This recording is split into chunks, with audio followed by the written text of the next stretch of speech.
Well, no, like we weren't coming through. That was the problem. Oh, okay. Yeah, I We was like we it was just you. randomly talking to myself. Yeah, yeah. Yeah, it was really awesome actually. It's just beep beep beep beep. And then, Oh, okay. Right. Yes, just like a guy sitting on a bench in a park, no one's around him. Okay. That's not what Jesus wants. and I would slide up to you saying, "What does Jesus want?" Okay. And I would slide up to you saying, "What does Jesus want?" Okay.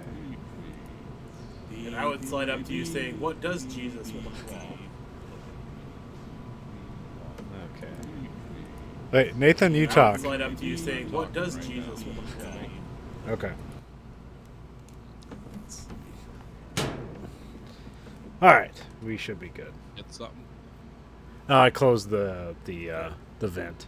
All right, we ready to go? Yeah, we're live. From the industrial wastelands of Michigan to the fruited plains of Iowa, this is the American Green.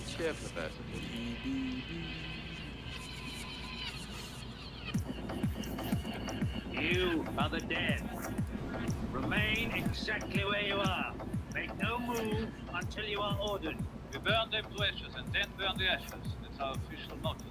Now we can see you. Clasp your hands behind your heads. Stand out in the middle of the room. Stand back to back. Who can explain the fascination of fire? What draws us to it? Whether you're young or old. Here comes a castle to light you to bed. Here comes a chopper to chop off your head. And welcome to the American Greed Factory podcast. Nathan, This is Conlon. Andrew, tonight got some exciting stuff going on. Got some more anomaly coming up. Everyone, hold on. Conlon's loading the gun. Have your weapon ready. Obey We're- instructions. we're gonna play live webcam Russian roulette. Now, for everybody playing at home, no guns required. Play along, America. It's a million people playing Russian roulette. Okay, everybody click their hammer once, just once, okay?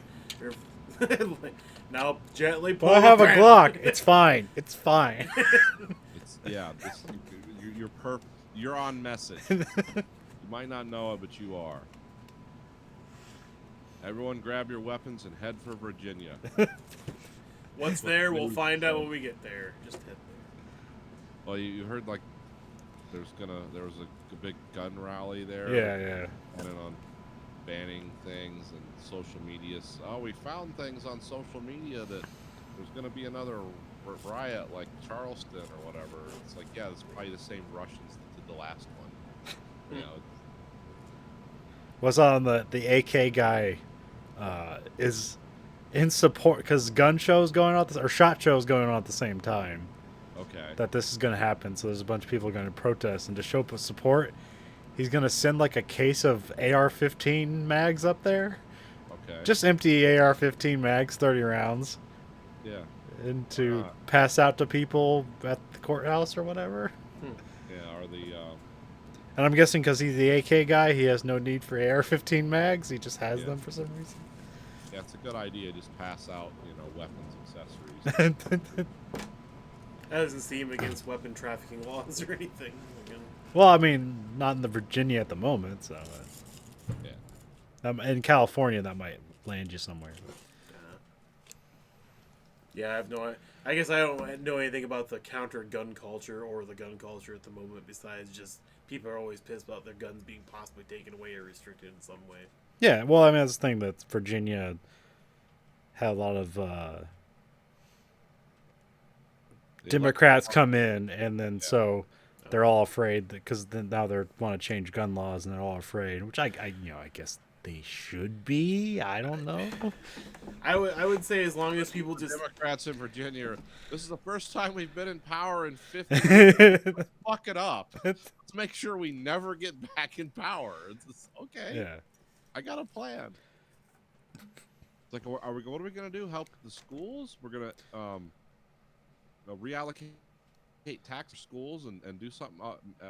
medical care for people. You know, oh no, we're gonna ban fucking guns that like 10% of the population owns or even knows what the fuck they are. That's what we're gonna do. Okay, well, And good. 90% of the population will be mad about. Yeah. Well, no, 10% of the population will be mad about it. It's the people that live in the city that's 90% of the population of the state. No, that's fine. And then somebody will load up a map with like, look at all that red. Well, no, I just imagine it's like everything else Red Republicans care about, where it's all these dirt poor people caring about what millionaires have to pay for taxes on. Where it's like, don't let that poor man pay more taxes. I piss in a can, but don't let him pay more taxes. I could be a millionaire one day. With what, Yeah, I love all these Billy? people who just want to vote for it's like the inheritance tax. Like there's people that are worried about how it's unfair if you inherit more than $10 million, they might raise the tax on that. That's going to happen to no one. You know that I know, anyone knows. The people that are going to inherit that kind of money talk to people like us. They don't even know we exist, but you're worried about it. That's going to hurt freedom. Because These are the building blocks. I could be there one day too. No, you can't. it's because one day when their Beanie Baby collection matures, they'll have to worry about it. That's Yeah. Yeah, that's their plan for excellence. Well, I mean, that's what they've been drilled to do. I mean, just like everybody with the consumer culture, we've all been drilled like, oh, buy this stuff or do this because if you have all this shit, just hold on to it. You'll have money someday. And while for 1% of people that might be true, for the vast majority, they're just throwing their money down a hole for shit they're never going to use. So it's... Well, it's because people hold out hope, and that's their big, that's their fallacy right Yeah. there. I gave up on hope when I was like 12. I don't hope for anything. And really, actually, my life's going pretty good. I mean, I still some days think about blowing my brains out, but like I'm doing way better than almost anyone I can think of. And it's like, and I didn't even really try that hard or hold out hope. But some people, yeah, they're like, I'm going to build this business. And no, you're not. You don't even, I mean, I like it when people say they're going to do that, and I know they can do that. Like, that's cool. Like, I've had friends that struck out, and they, you know, they started things that maybe people wouldn't think of as, like, success. But it's like, well, this guy owns his own body shop. Okay, he couldn't read or write. Now he has a successful business, a home, a wife, a family. That's cool. That kind of shit I can see, and I can, like, understand, like, okay, he's going to work very hard stripping and painting cars and fixing them after collisions. That's hard work. You know, he wasn't a guy, you know, who had a lot going for him, but then he started this business and he's been doing it for 25 years and he's really successful. That stuff I believe in, but all these hucksters that try to tell people it's like, you too can, you know, buy real estate at low prices and rent it. And it's like, oh my God, that's a scam. Take out a small personal loan to start your business. Yeah. A small loan at 39% interest. But yeah, that's people that worry about. It's like, oh, I hope the idle rich are okay. It's like, why? Why do you care? These people are demonic beings from another galaxy. You don't have anything in common with them. But they would light you on fire for just 15 minutes of amusement. Don't worry about them. They have enough billions of dollars of your money to really weather the storm, so it's okay. They'll only have millions of dollars afterwards, but they'll make it. But anyway, the point of this monologue was grab your guns and head to Virginia. The fight is there. The fight for our future. Well, lucky for you, I just so happen to have a week and a half of vacation left. So how long is this revolution going to take? Can I pencil the revolution in around? I mean, this revolution really has to be convenient for me. I really want to see the new Star Wars movie because the revolution take place after that has happened. I'm gonna need a hover round. Street Fighter. Building to building, just me. Can my revolution just be twisted metal? That way I don't have to get up and walk around. Can we do this? The revolution happened like on a video game. Oh, remember the famous quote, "The revolution will not be televised"? Like, can it be? I don't want to get up from my couch. Just want to be really disconnected from everything. including the violent gun battles raging outside. Just wanna be eating some Churn it down out there. like, spaghetti or something. Like, god damn, And- bullets and- whizzing through.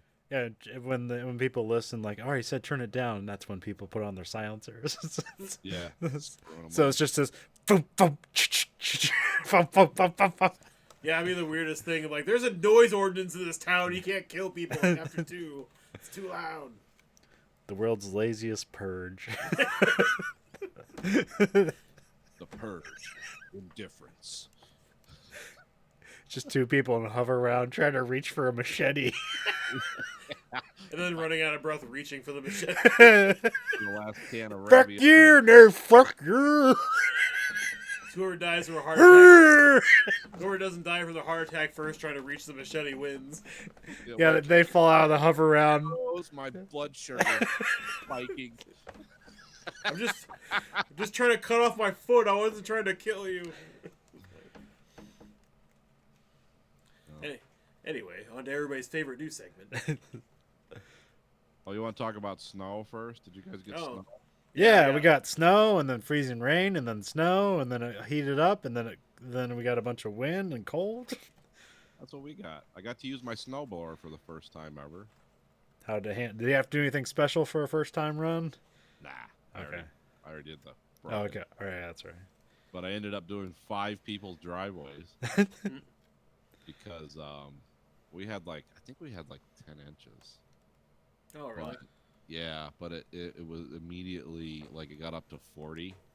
Yeah. So it snowed, and so it just it settled into concrete. Now the snowblower had no problem moving it, but a bunch of people, they were broke down, and some people pay guys to come do it. They couldn't get to them, and so there's a few people I take care of here because they're just older people and they're not gonna be able to do it. They usually give me money. I try not to take it, but I'm not gonna argue about it either. But then other people saw me and my son going from house to house. I was like, hey, how much? This one lady had a big leg brace on and had to go to work. And it's those guys never showed up. They were supposed to do it. It's yeah, I can do it. So the snowblower got a good workout. And it was throwing concrete. So I'm not sure how much snow we got because we had because there's a lot of, it seemed oh, it's about 5-6 inches, but then there was drifts that were 2 feet tall. It's how much fucking snow did we get? I can't tell. Well, that is kind of packed down from the rain and stuff too. Yeah. So yeah, I guess we got at least 5 inches probably. yeah, but everyone saw my snowblower and you could tell it was brand new. And I did the silicone treatment on it, so nothing sticks to it. So even as soon as it gets covered with snow, the engine just vibrates it off. And everyone's oh, because it's self-propelled, which that's a new feature for me because my old ones were push. And everyone's oh, I like that. I want one of those. How much was that? And then I tell them, and they're oh. It's yeah, they're not. They're expensive. You use them about 10 hours a year, but it's better than a heart attack. So. How many hours is it rated for? Oh, I don't know. I'm not sure. I mean, I know it's it's the heaviest one in terms of weight. It has forward and reverse, which I forgot about reverse. So I was turning around. I was like, God, this is a bitch. Oh, yeah, it's a riding one, right? No, it's not a riding one. Oh, okay. A walk behind. Okay. But it has 2 reverse gears too, and I completely forgot. So I was just muscling it backwards. I looked down. I was like, "Oh, dumbass! It's got reverse. You don't have to fight this thing around." And, no, I don't have a. Wait, are there riding snowblowers? Well, you can put a snowblower attachment on your riding lawnmower. Oh, okay. Yeah. I mean, I could probably. I just pictured Nathan putting his deck down as low as it would go and turning his riding lawnmower on and just doing that. What are these pebbles? But no, it did a good job. This is the worst kind of snow to get rid of. Thick, wet snow, and it did a good job. I'd like to see really dry, powder where we get those 16-inch blasts that we get sometimes through here, because this thing would just throw it 5 miles. And I even did the street in front of my house because when the city does bother to show up eventually, They'll shovel it right in front of your, Oh yeah. Yeah. clear out all the areas in front of my house. So when they do come through, there's nothing there for them to. So I have like snow hillocks around my driveway of high snow. Yeah, and But I did. now it's going to be like 9 degrees, so it'll all freeze. I did the same thing with a snow shovel, except it took a lot longer. Yeah. Well, it's when people see you with a big giant snowblower, they're always ready to ask. Now, if it was just me and him out there with shovels, they know it's like every man for himself. Like, you can't get to work today, well, turn the traction control off. You might make it out of the driveway. I don't know. Maybe. If not, we'll come over and push. But, yeah. You didn't have any travel advisories or anything like that in your state, did you? No, they don't. It's got to get really bad in Michigan before they tell you. Because it's weird, because a lot of people who work at the plants here live in Ohio, because we're close to Ohio too. And Ohio they'll call an emergency real quick. So those people that's called a act of God. They get paid for that day. But if Michigan doesn't call it, well, the Michigan people have to come in, but the Ohio people don't. In Michigan, it would have to be like raining lava before they'd call, or people would have to be frozen like Han Solo in carbonite before they'd call it off. Because I remember our plants got shut down before because Canada was like, it's too cold for human beings to be out. So we just ran out of parts from Canada. So then we begrudgingly got sent home. But yeah, Michigan will never do travel advisory. Oh, okay. They don't care. They don't care who dies as long as money's made. Throw more Plus bodies. the snow fills in the pothole, so you're good to go. Yeah, it kind of makes for a smooth ride. The roads are the best and the worst they've ever been at the same time. Yeah. They're gonna be even worse during summer. Yeah. Well, if we just increase our gas tax by $1 a gallon, she said the roads would be great. And I'm adding that up in my head. It's like, yeah, fucko. If I give you an extra $6,000 a year, a lot of things better be great per person, per household. It's like, yeah, this state better be magic. This better be better than California by the time you're done with it. It's like, yeah, they'll raise the gas taxes that high and do some chip and seal and some fill, and then all of a sudden, people will be living in giant mansions. Like, we don't know where the tax money went. Like, no, I can guess. Just like when they rebuilt 275 and then had to rebuild it again because they used the wrong asphalt. It's like, okay, who's going to prison? Because if I showed up with a gun and went to the state assembly and stole almost $1 billion, I'd go to prison the rest of my life. But these people fuck up 80 miles of road, and it's like, we're gonna have to redo it. We're sorry. It's like, okay, I guess that works for someone. I don't know. Don't ask questions. Don't be a conspiracy theorist. This just happens. People make mistakes, including a bunch of civil engineers and large corporations that build roads all the time. Sometimes they fuck up,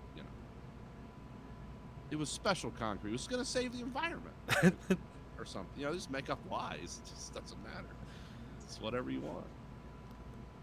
Everything's fun. Pay your taxes. Shut up. Be a good citizen. I really like working on smart roads, which seemed really awesome, but I just had no confidence that that would ever not just get fucked up immediately. Yeah. But it was basically like it would be asphalt, but then there'd also be built in would be like an electrical system, so you could run your electrical grid through the roads. Oh, okay. And stuff would be powered by solar panels every way, and then that's how the lights would be powered too. It's like, that sounds awesome. That will never be built because that has to be $250,000 a mile. Yeah. Well, that, and it also has a heater in it, so it heats all the fucking snow and ice off when it fucking snows. Yeah. So you don't have to plow it and all this other shit. Yeah, that'd be cheap. It'd be great, yeah. Well, they did do a test road in, I think it was Amsterdam or Switzerland. They did a test road, and I've never heard any reports from how it came out. Well, you know how often used those roads in Amsterdam are. Have you ever seen heated driveways? No. It's like, you know where the rich people live, because when it snows like this, their driveway's perfectly clear. There's no residue or anything. It's like, that's a heated driveway. I've seen one of those. I've seen how complex they are. That's like a $20,000 thing, because you basically have all kinds of pipes running under there and water heating, and there's like a flue that reheats the water, and it's like, oh yeah, your gas, it's like heating a pool, all, you know, whenever it gets snowy. But Maybe the rich person up the hill should invest in that, because there's a guy that lives up the hill. Well, I'm not sure who it is. Somebody lives up the hill. It's probably a family, and it's like this big looping driveway that goes up the hill, and they're kind of like the only house up there. yeah, And so when it snows and shit, like they park their car at the bottom of the hill. just hook it up. Yeah, That's fun. because there's like no way they're getting their car down the hill without fucking that up. So. I would just drive down the grass. Just be like, Fum, fum, fum, fum, fum. Just have a monster truck. Just drive Bigfoot up the driveway, and it's just as loud. Run up this huge amount of speed, uses like $100 worth of nitrogen. You can get those. What do the airports have? They have those airport. It's like a jet engine turned like it's facing the ground. And they keep the runways dry with those.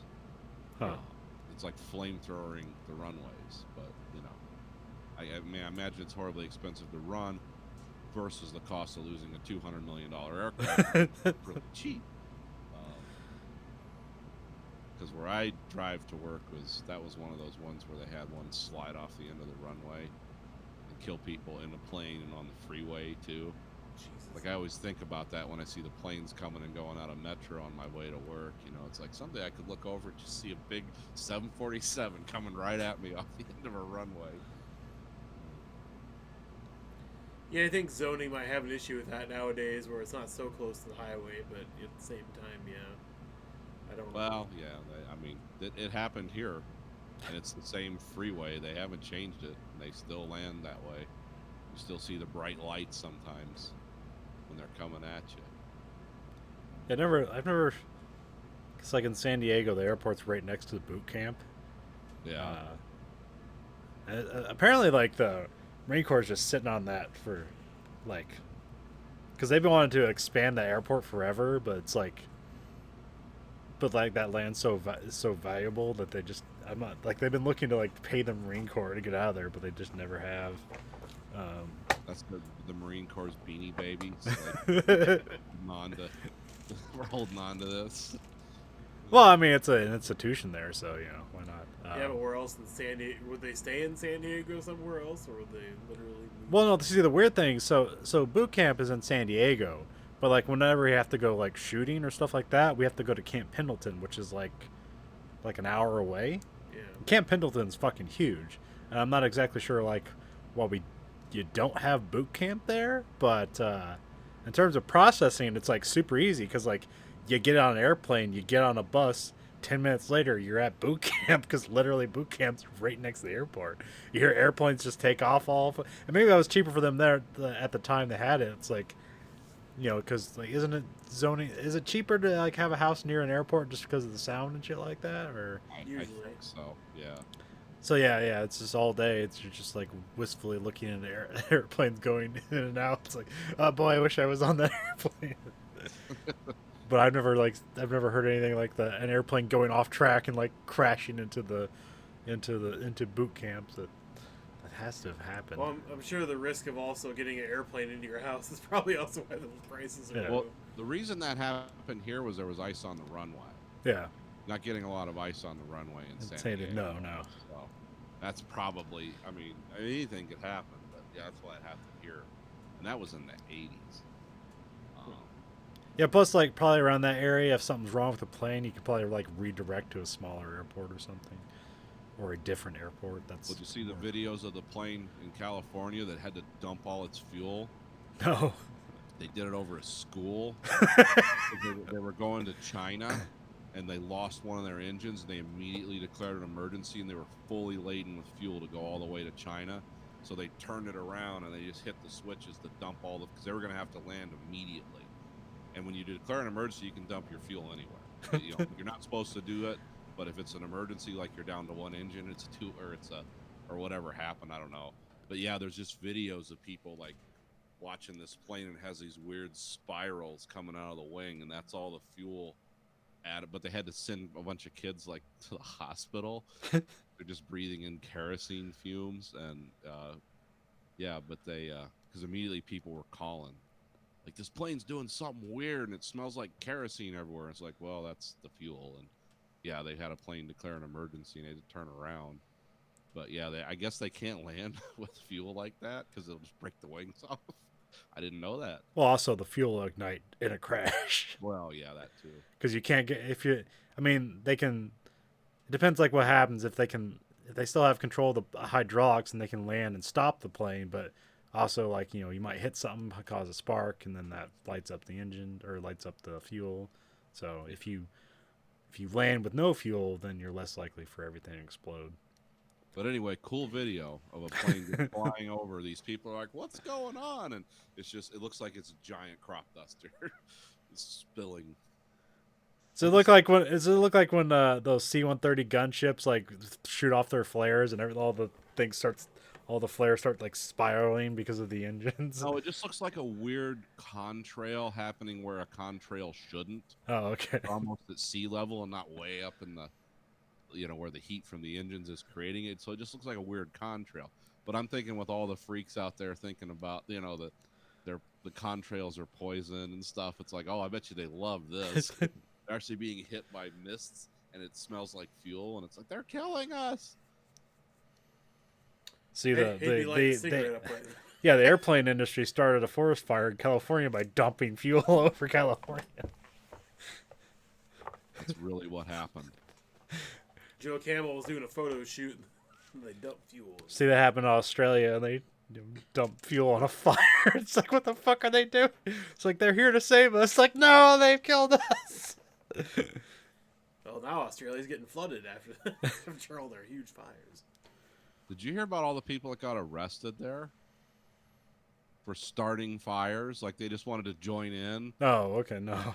Yeah, just like lunatics. Like, we're on fire. They weren't trying to do a counter fire. They were just like, let's join the club. Like 52 people, and they say they'll go to prison the rest of their lives because they don't know if you killed people or not. But they have like 52 people in custody that just started to pour gasoline on the ground and start other huge fires. I don't understand the logic there, but I guess it's really dry there and people like to watch stuff burn. I don't know. I saw one that was a lady who was like a science teacher, and she prepared her house to like, I'm not sure how to not get burned, but she had scuba gear and she had a pool, and she just like, as the fire came, she just like went in the pool and waited out the fire. That's one way to do it. That would be some weird visuals in that pool with a scuba mask on. It's red up above the water, and you'd see smoke and weird. And I'm sure, and those fires have a huge wind vortex too. Yeah, the water was probably like whirling around. Well, there's the one guy in the book, like How We Decide. They talk about the first counter fire, and these guys are firefighters, and they were like running from a fire, and they're like coming up on a hill. And like basically, one guy determined to stop. He's like, "There's no way I can outrun that fire on the hill." So he just stopped. He lit a fire where he was, so it burned all the fuel in his area. And then put a wet rag over his mouth and just laid down and let the fire burn around him. That would be insane. And then got up and walked away. It'd be like being in the middle of a fucking mushroom cloud. Yeah. And like pretty much. And there was like 8 other people, like only 2 other people survived because they found like an outcropping on the hill of like rocks and stuff, like a little cave. And they still got injured. All the other people died. Yeah. Horribly. Yeah. Because I know that is a way to fight forest fires, is to do a controlled burn and kind of burn a line so they can't cross that and it doesn't go any further. I would assuming also that would be like, because their other method is just basically breaking ground and clearing way. That way they have a line that also we can't pass over. Supposedly, but I mean, yeah, just all the like the photographs and videos of like all the seaplanes and helicopters just grabbing up as much water from any source they could find just to dump on stuff in Australia. And then I think all week it's basically been raining in most parts there, so now it's flooded. or like flooded or torrential rains. Like Sydney Zoo had to like evacuate all their animals and shit because it's flooded so bad there. So It's either feast or famine. Well, it's I mean it's like that in what was I gonna say, like in places like Texas or some rural areas where they don't get a whole lot of rain. Whereas like in the Midwest, like you expect a lot of weird fucking weather, so like roads and stuff are built with like with pathways for water to go. Yeah. And so when you're in a place that they didn't bother to do that because it was too expensive, like when you get a bunch of rain, like, oh yeah, they don't have a drainage system to get rid of the fucking water, so it just sits in a pool in this like, you know, this downhill area. yeah, and then I think how many people a year die from that? Because there's always people that get trapped in those and die and drown. And it's by now you would think there wouldn't be that many people willing to try and ford the makeshift river with their car. Oh, they got somewhere to go. Yeah. It's like, oh, that's not gonna be me. They even watched the video of it happen to someone else. Look at how dumb those people are. 2 days later, they're out there in their Toyota Camry trying to run the Rio Grande. Like, yeah, this is going to end well. And they're sitting on the roof trying to paddle the car with a crutch. Yeah. They got a busted leg. Get caught in a spillway. Yeah, it's gonna end well. It's just you and Jesus, right? Gonna ride this out. I told Jesus to take the wheel, and he brought me here. So I don't know what's going on. I meant the steering wheel, not my actual wheels on my car. Like the guys in where they had a video of some guys in like Vietnam, and they had like a scooter, and there was some of these like monsoon floods, and they just took like a couple small kayaks and ran bars through the frame of the bike, and they were just like outriggers. And these guys just had this little, and the guy had a pole. There was like the guy in the back was pushing, and this thing was just buzzing along this flooded street because it had two little kayaks on the side. They were picking people up and getting them off roofs and stuff. It's like, wow, that okay, because it's an air-cooled engine. It's submerged in water. So you can run it pretty hard. You're not gonna like burn it up. So that was fun. Yeah, should we transition to Anomaly? Let's talk about bagging groceries at Kroger, because that's what I'm doing. No, I'm kidding. Let's go to Anomaly. All right, so everyone get ready. And remember to start a timer for the show. I will start a timer, and now we're going to recap, so nobody... Previously on Anomaly.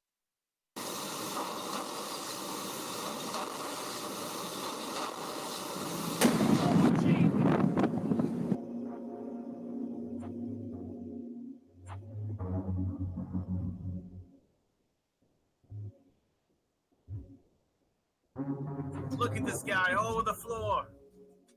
What happened here? Who's the foreman? Oh, that'd be me, sir. I'm Stan. What kind of shit show are you running in here, sir?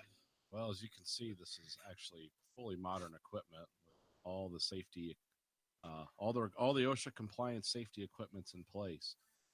He went in to change a drill head, and the machine started of its own accord.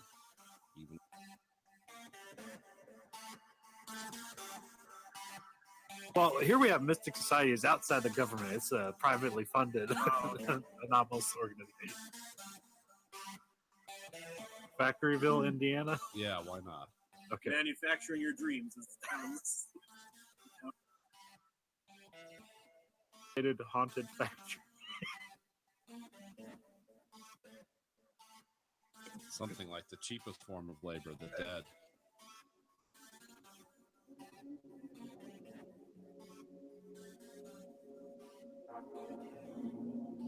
Those people down the planet just feeding people into those machines left and right. They're feeding people to the machines, officer. Open up, officer.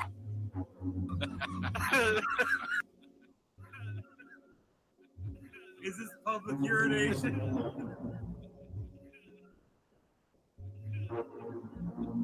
His mouth won't close. It's destroying my mind.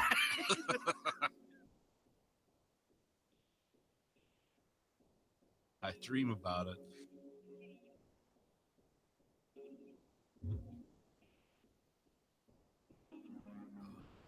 This is worse than when the factory eats people.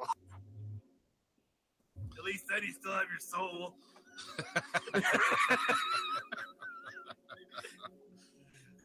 You can tell this officer has no soul because he won't stop drinking my pee.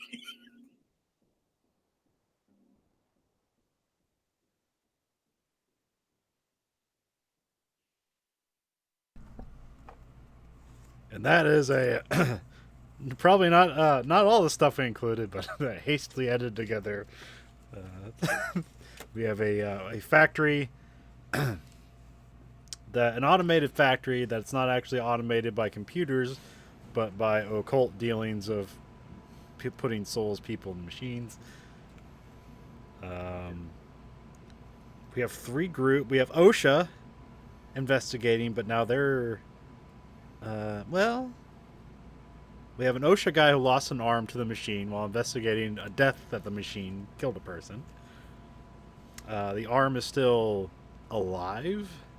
Popping in and out of reality. Yes. We are in Factoryville, Indiana.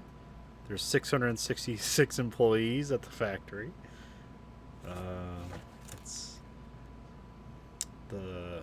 We have a parts company named Demon Core. We got the Mystic Society and the XBI are also investigating. We have what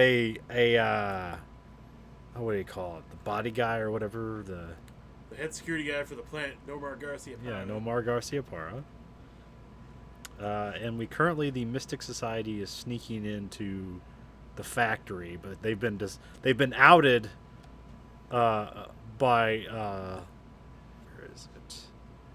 Sandra Fisk, because she has a drug problem. Because we're in Indiana, so obviously it's just full of pills. Yeah. Factoryville, more like Pillville. Next stop, Meth Junction. Everybody go. Meth Junction, Ohio. We ain't got no teeth here, so no dentist. No dentist in Meth Junction. Soft food, lots of amphetamine. Hard women and methamphetamines. Bony women. The only boner around here isn't just the men. It's also the women. All right, yeah. So Nathan, we'll have you go first. Okay, what are we jumping in at? What point? Well, I think we're at the factory and the Mystic Society sneaking in. Nomar Garcia Parra is on their case, but he's not like kicked them out yet. He's kind of like investigating them. He's waiting in the shadows. Doesn't know if he should jerk off or watch him. He doesn't know which one. The XBI is slightly on the case because of the non-dying hand that keeps going in and out of existence because it's at the hospital, and the hospital won't give Hal Simpson his arm back. Okay. So that's how the XBI is on it. So what do we do each year? Usually it turns like you can start a project, you can have a meeting. Yeah, there's like projects, team meetings. But I guess we should have you draw a card first. So, okay. We kept Andrew. all the cards out of the deck, right? Yeah. We drew last time. We were trying to draw it now. See if we won't get another wand card again. Yeah, we don't need any more damn wands on this show. The moon. Oh. Alright, let's see.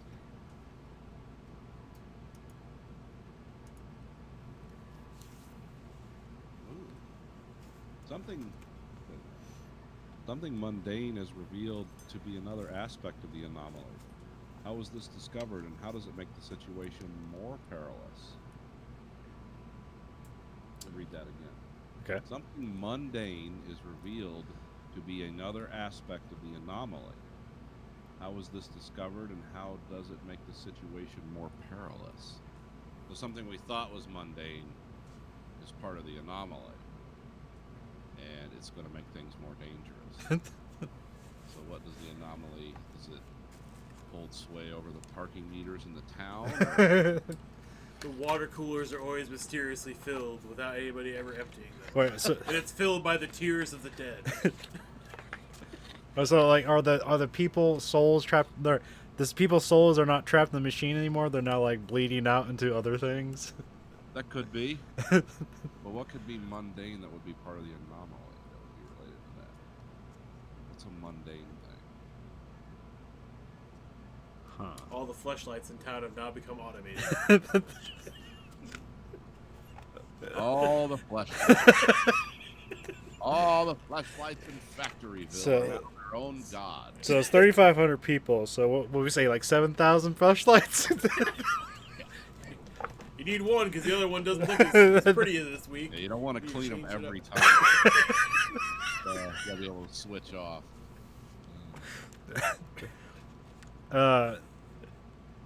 Yeah, let's just have it like lights won't work. Like lights won't work, like street lights or just any lights. Any light, like yeah, but it's like confined to the town. So it seems like the souls trapped in the machines, like they're really good at like putting shit together, but like what leaks out like is uncontrollable, but like it's not powerful. So the thing that it, so right now, like all it can do is turn off lights.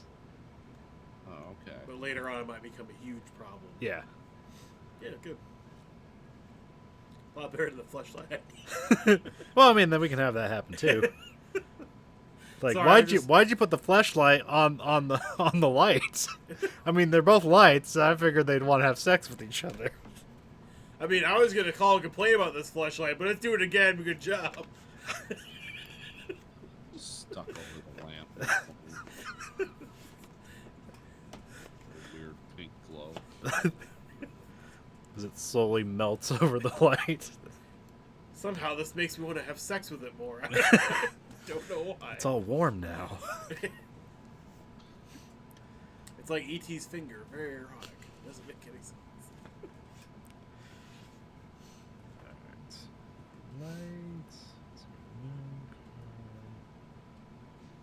Lights are weird. E.T. does Dallas. All right. E.T. Do you want to does- start a project? Have a team meeting? Which team would have the meeting? Uh, Society be having a meeting about the factory? well, I mean, they're like currently sneaking around the factory. You want like The XBI have them get down. back together and meet up, or we could have the XBI have a meeting, or Yeah, we haven't really done anything with the XBI yet. So maybe Okay. we can do that. All right. So we got Tim Conway is like the guy who's currently on the case. So we should probably get a couple more people on the team. So we're gonna have a guy named Flip. Okay. He's only known as Flip, That's how his first and last name Flip. as far as we know. That's all he'll tell anybody else, and then, How about Dana Mulder? Is the okay.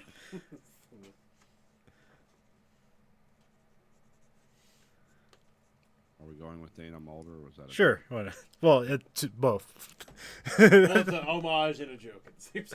I mean, we could sit here and like really thrive over the names, or we could Maybe a just. phone book?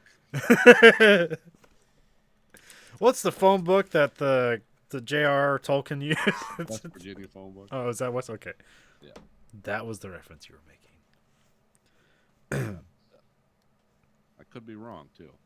It's usually I'd like when Flip pulls out his license for the XBI, it just says Flip on it. That's it. okay. No, he's reading the badge instructions. It just says flip, as in like flip it open. Never bothered to open it. You flip it open, and it's just another picture of him. It says Flip. You just keep flipping it. You know. So Flip's the lead investigator, right? Or no, Tim's the lead investigator. Shit, what should I have Flip be? Like, what's his specialty at the XBI? weird facts. Okay. Like there's nothing you can talk about. He doesn't have some kernel of information. And then Dana, is she the pathologist on the team? Yeah, she's the Yes. pathologist. Yes.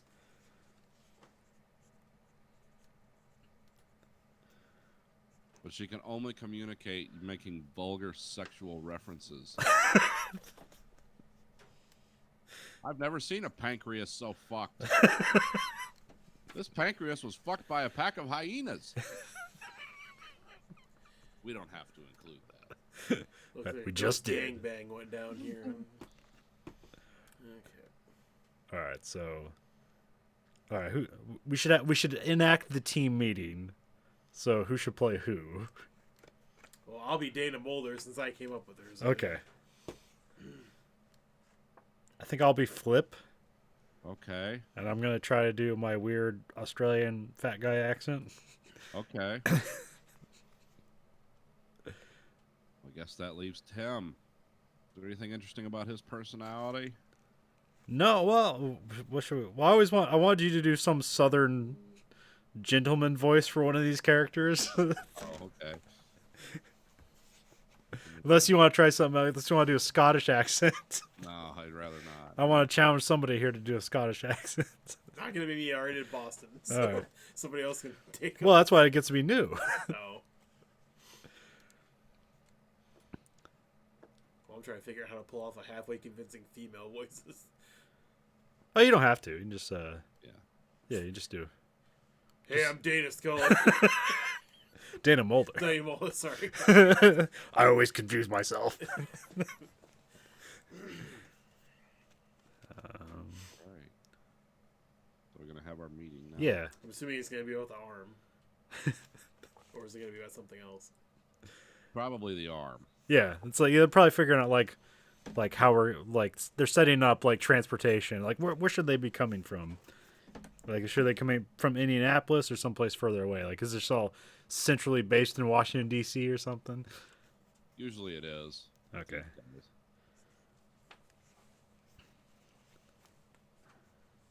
So are they in the town now in the conference room? Or are they driving in the car? Or what? Say they're on a government jet in the air, All right. going to destination. Yeah. That way, it's kind of a closed scenario. We don't have to worry about any other character interaction.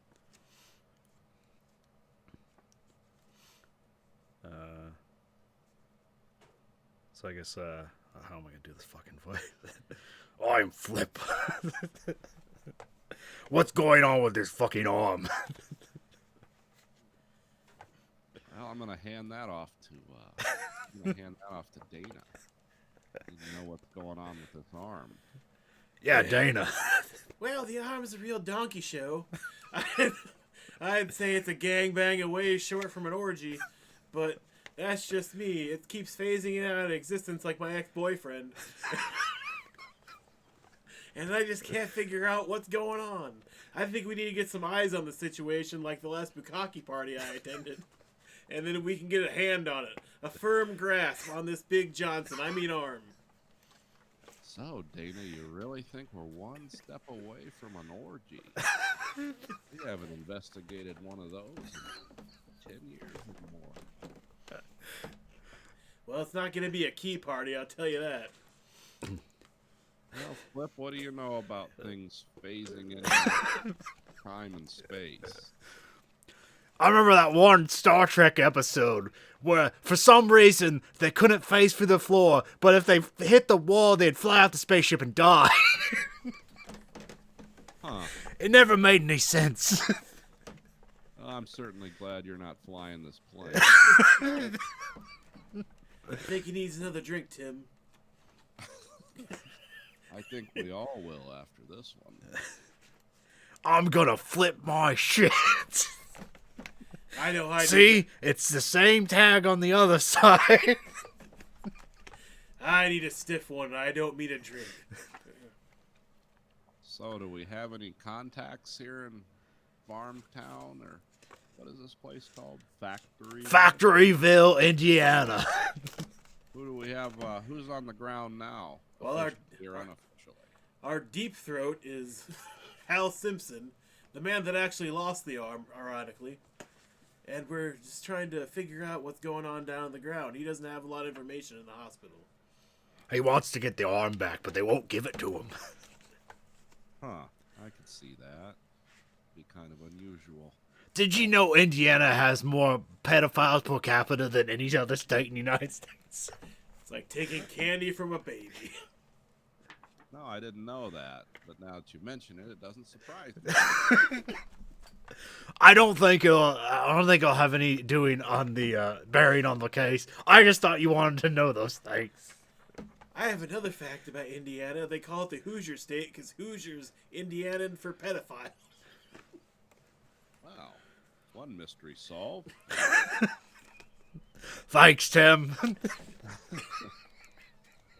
So do we have any third parties on the ground? Should they know anybody in the Mystic Society? Well, they should know of their existence.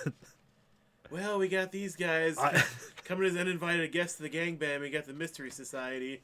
I'd say they always spoil my boner, but that's just me.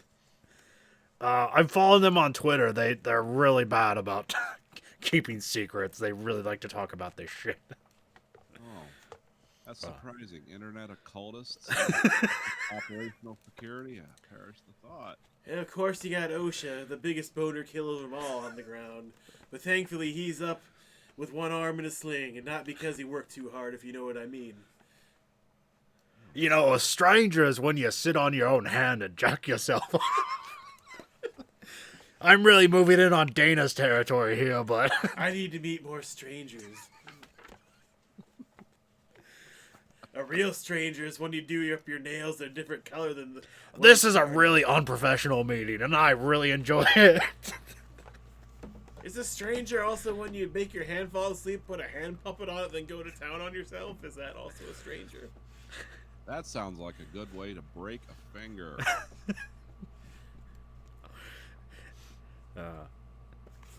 Deep throat this, Kirby.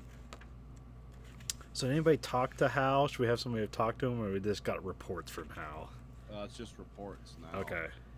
Now, does he know about his arm or not? Yeah, he knows about the arm because like they reported that in the hospital report or whatever. Oh, okay. So that's how he knows about like, hey, this is some weird shit. It's an arm phasing in and out of existence, and they won't give it back to the guy because they can't. They can only move it like when it's in corporeal form.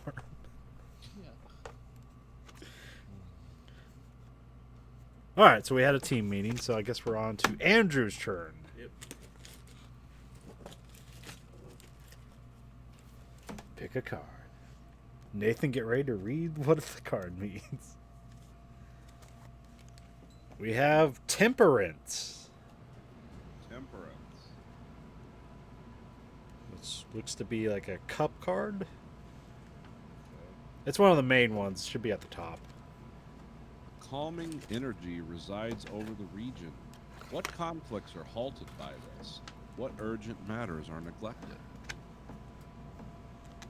Oh, sorry, can you read it again? A calming energy resides over the region. What conflicts are halted by this? What urgent matters are neglected? Well, I'd say that the calming energy is probably the Mystic Society kind of like thinking there's nothing going on because they're not really finding anything in their investigation of the factory as far as like what they expected to find there, I guess. So like Norma Garcia Parra kind of backs off because he sees they're not really a threat or not an immediate threat. And then Mystic Society kind of dials down. They still think there's something going on, but they're not certain exactly where it's emanating from anymore. So they kind of know what to do and they're wasting time instead of actively investigating the actual cause of things. Oh, okay. So the Mystic Society, for the limits of their knowledge, they roll snake eyes infiltrating the plant. Yeah, I mean, because really, I think it's more of a thing you witness when the plant's in operation fully. I mean, I know it's third shift; they're kind of skulking around, but like to them, it just looks like regular machinery, and like they don't know. Cause, they don't have the expertise. Yeah, they don't have the expertise to know that it's not automated, and they just see factory workers working and machines working like they're supposed to. So there's no threat. They just think there's something else with the factory that's influencing things throughout the town, but they can't nail it down. And Nomar puts the gun back away. Puts the gun away. Nomar creeps further back into the shadows, putting the gun or his penis back into his pants. All right. So, would you like to start a project, have another team meeting, or what are the other options here?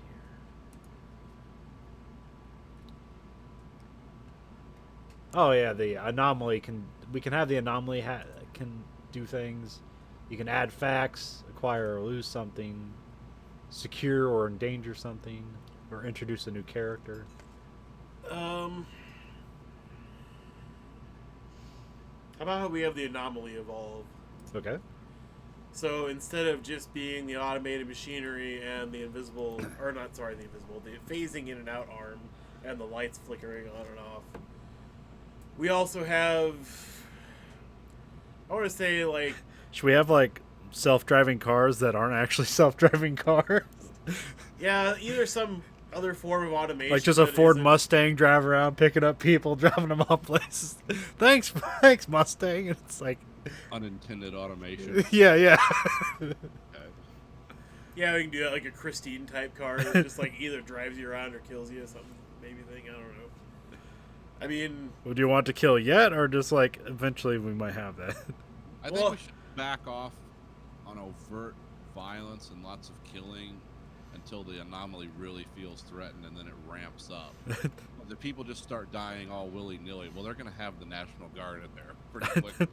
But if we have a slow burn on this, yeah, I mean, just how about if the cars drive recklessly instead of, or not? They're not the safest, but they're not so reckless that people are like, this is a bad thing. Like they don't. Well, yeah, because they're not driving like computers; they're driving like human assholes. Yeah. So there's self-automating taxis, kind of like Uber cars driving around town that are kind of assholes and driving like human beings, not driving like computers. Why is this car driving up my ass? And why is there nobody in the driving seat? Why is there a guy in the back on his phone on Twitter? And why didn't he tip him a good amount? I don't know why. Unintended automation. Okay. I guess Because maybe this will also draw the Mystic Society off the scent a little bit. Do you want off or put it back on? No, I mean off the like scent did of the like factory. they as like they're leaving the factory, that they find these weird like cars just driving. Well, no, around. I'm just saying like they kind of like back off the factory a little bit, but like the next day maybe they notice these things around town more, and they start like they don't go towards the source, which is the factory, but they kind of emanate towards maybe it's just the town in general. Okay. So they kind of just maybe led into false direction that way. Well, first they should find out about the lights and then cars. Oh, okay. That'll re-enthuse them. Yeah, we should have like the camera guy. It's here. Yeah, I can't remember what his name is. Randy Let's see. Jenkins. Yeah, Randy. Like Randy will start noticing the lights are doing weird things. Like not just like they're not just like powering on or powering off. They're like doing things. Like the light's not casting a. It's like not casting straight shadows. Oh, okay. And it seems to have an uncomfortable. How would you say that? Like almost a magnesium over brightness to it. Yeah. Yeah. Okay.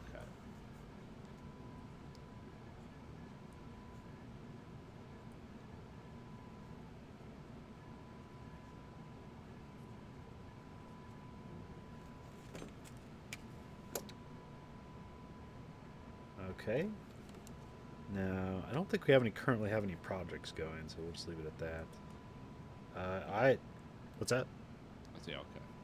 I drew the 6 of Swords. 6 of Swords.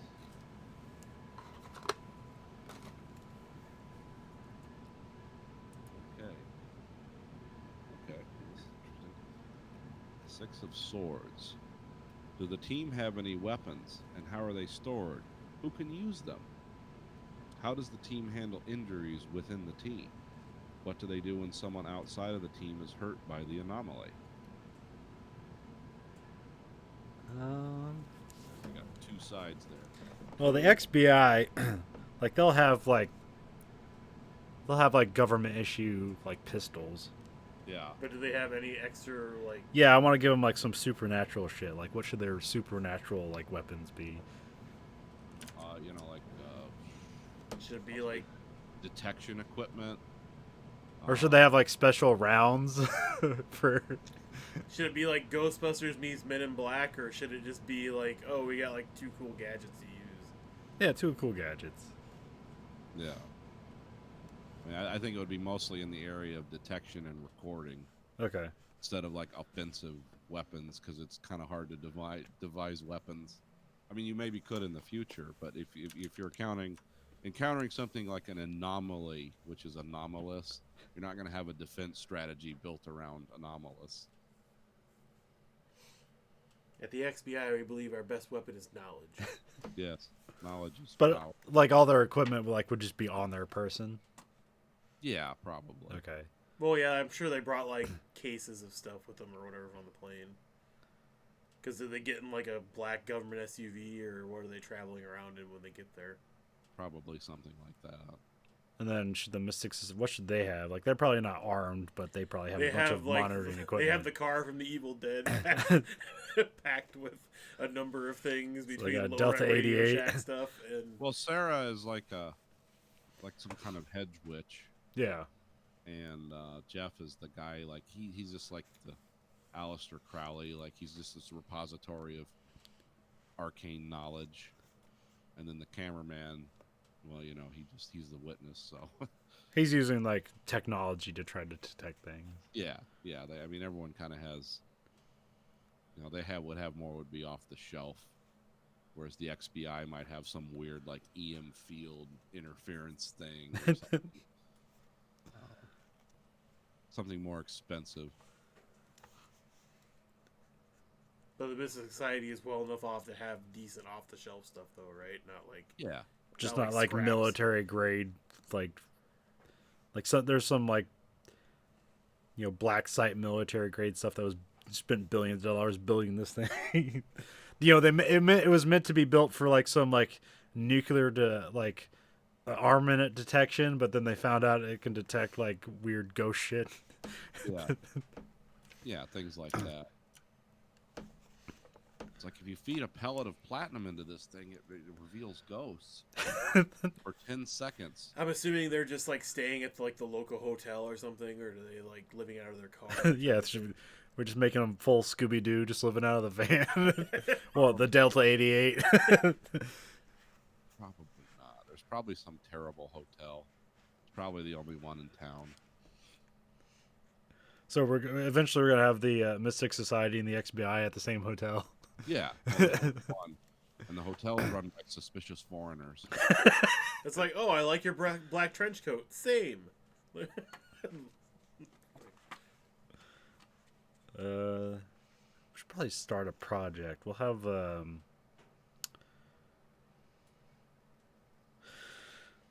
project? Well, we'll have the XBI get in town, and then like they're gonna start their case, and they're gonna start the interviews and stuff like that with the locals. So that will be a project, is interviews. Let's see how long that takes. 1 turn, okay. Apparently, it's not my project. It always takes 1 turn. I'm using the 4-sided dice, and it seems to always land on 1. Of course, maybe that's how I'm rolling it, but because I was gonna have each dice represent a different project, but we seem to only have like either one project going at a time, or the one project only has 1 turn and it's done. There's not much to glean from the people in town. It only takes a turn. All right, so we're back to Nathan. So I have draw a card. Yeah. I'll try and get one. We have the Hermit. Hermit. It's one of those special cards that should be at the top.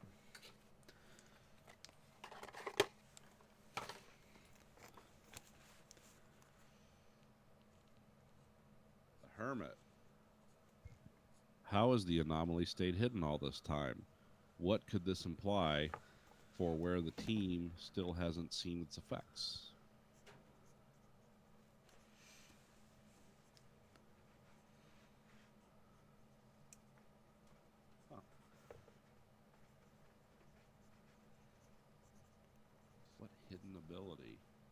Besides turning lights on and off and driving cars. Automating things that aren't automated. Maybe it's also controlling all of the local news broadcast in and out of town. Also, it's just like we're supposed to answer like how has it stayed hidden? Yeah. We've never really answered that. Well, because like the people are lying for him. Like they're just saying like this is an automated machine, so people just believe it. Yeah. But what do they get out of it? Like, what's its relationship? Well, the machines are awesome because like the thing about a machine is that it can't like recognize things, and essentially these are human beings in these machines that can just like are doing their job the way a human would, but it's just like as an automated arm or whatever. And so it can like recognize when there's a problem and stuff like that. So that's why these machines are awesome. Oh, okay. So everybody gets paid for doing like less work, and everybody's happy because the productivity is like really up. Oh no, are we done? We are done. I have to throw in some sound bites in the middle. Oh, I guess I didn't hear the timer go. Yeah, you can barely hear it, but Well, that wraps up this week's Anomaly. Be sure to tune in next week. as the XBI gets in on the case. Dana. Dana Mulder, rock cocktail. Sorry, I probably threw in way too many sexual references. Well, I mean, that's her character. So. I didn't have enough weird facts for Flip. So. Weird fact: Indiana is now just a giant prison. Did you know Indiana is just a giant prison? Now I'm just losing the voice. Yeah, and I just sounded like a disinterested Frank Underwood. So. They're filming the next movie, Escape from Indiana, here. Like, it's gonna be huge. Why would you want to leave when you can die?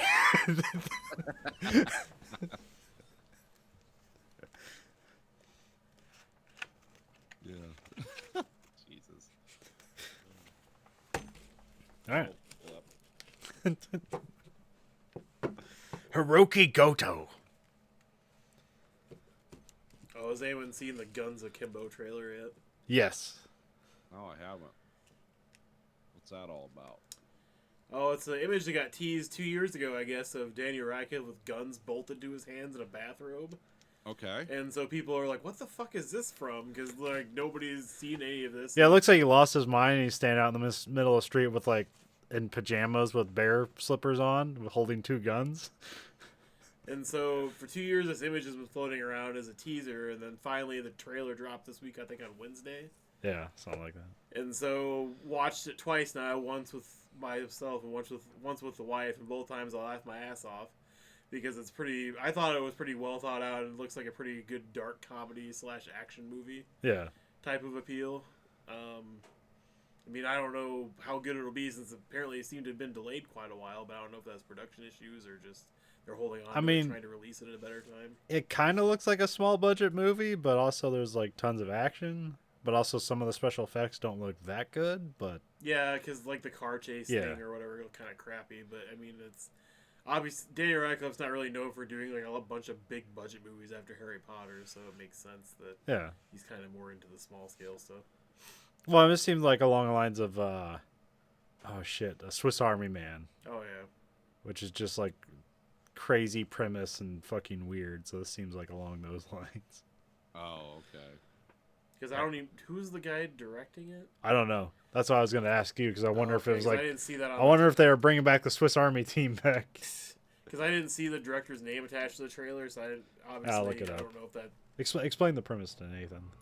Okay, so the premise is it's kind of like it's a very highly visualized future where people basically watch this entertainment venue where people randomly pick to fight to the death. But there's this one really good fighter called Nyx that doesn't die and kills a bunch of people all the time and basically a badass and very good. Everybody loves her. And so he's kind of just like somebody that's really... Okay. I'm sorry. Quickly, his previous movie was Deathgasm. Has anybody seen that? Yeah, that was a really good movie. Okay. I've never even heard Independent, like New Zealand movie. Okay. All right, continue. So he's just kind of a worker bee type of guy that like disillusioned with his own life because he wanted to be somebody cool, like a superhero or somebody that really did something with their life, and instead he's just somebody that just like fucking goes on Twitter and Facebook and watches YouTube all day and goes to work and doesn't do anything else with his life, just sits in his apartment and slowly dies until people break into his apartment, beat the shit out of him, and he wakes up with guns bolted to his hands. So he's basically stuck in his bathrobe and he can barely get out of his apartment because he can't turn doorknobs, he can't put on pants, he can't do anything because he has guns bolted to his hands. And so he stumbles out of his apartment at some point, either through fire escape or that's one way he gets out of the apartment building, because he's kind of trying to hide the gun since he doesn't want anybody to know, because he has 24 hours to kill Nix and he can't leave or he'll die. He has to do it or he'll die. And so he's kind of freaking the fuck out and being like, God, I don't want to do this. I'm a pansy. I'm somebody that's lived my life really sheltered and I don't want to do it. And kind of like seems like I have what do I say, like inspirational talk with a homeless man by a dumpster. And kind of like finally finds Nix and they seem to work out an agreement where they possibly either fight for his life together or, It looks like they're both working together and trying to kill each other throughout the rest of the trailer, so. Yeah. But, probably the best line is at the end of the trailer where it's like, don't blow your head off, you'll just fuck it up and then just be really sad you fuck up your face. You'll be even sadder, man. So, I mean, I can't remember when it said the release date was. I'm assuming it's like summertime. Yeah, I don't know. They'll try to sneak it in somewhere. But the Morbius trailer looked really bad, so I can't. I don't know anything about Morbius, so I couldn't tell you good or bad. I mean, it's Jared Leto, so it's like probably bad.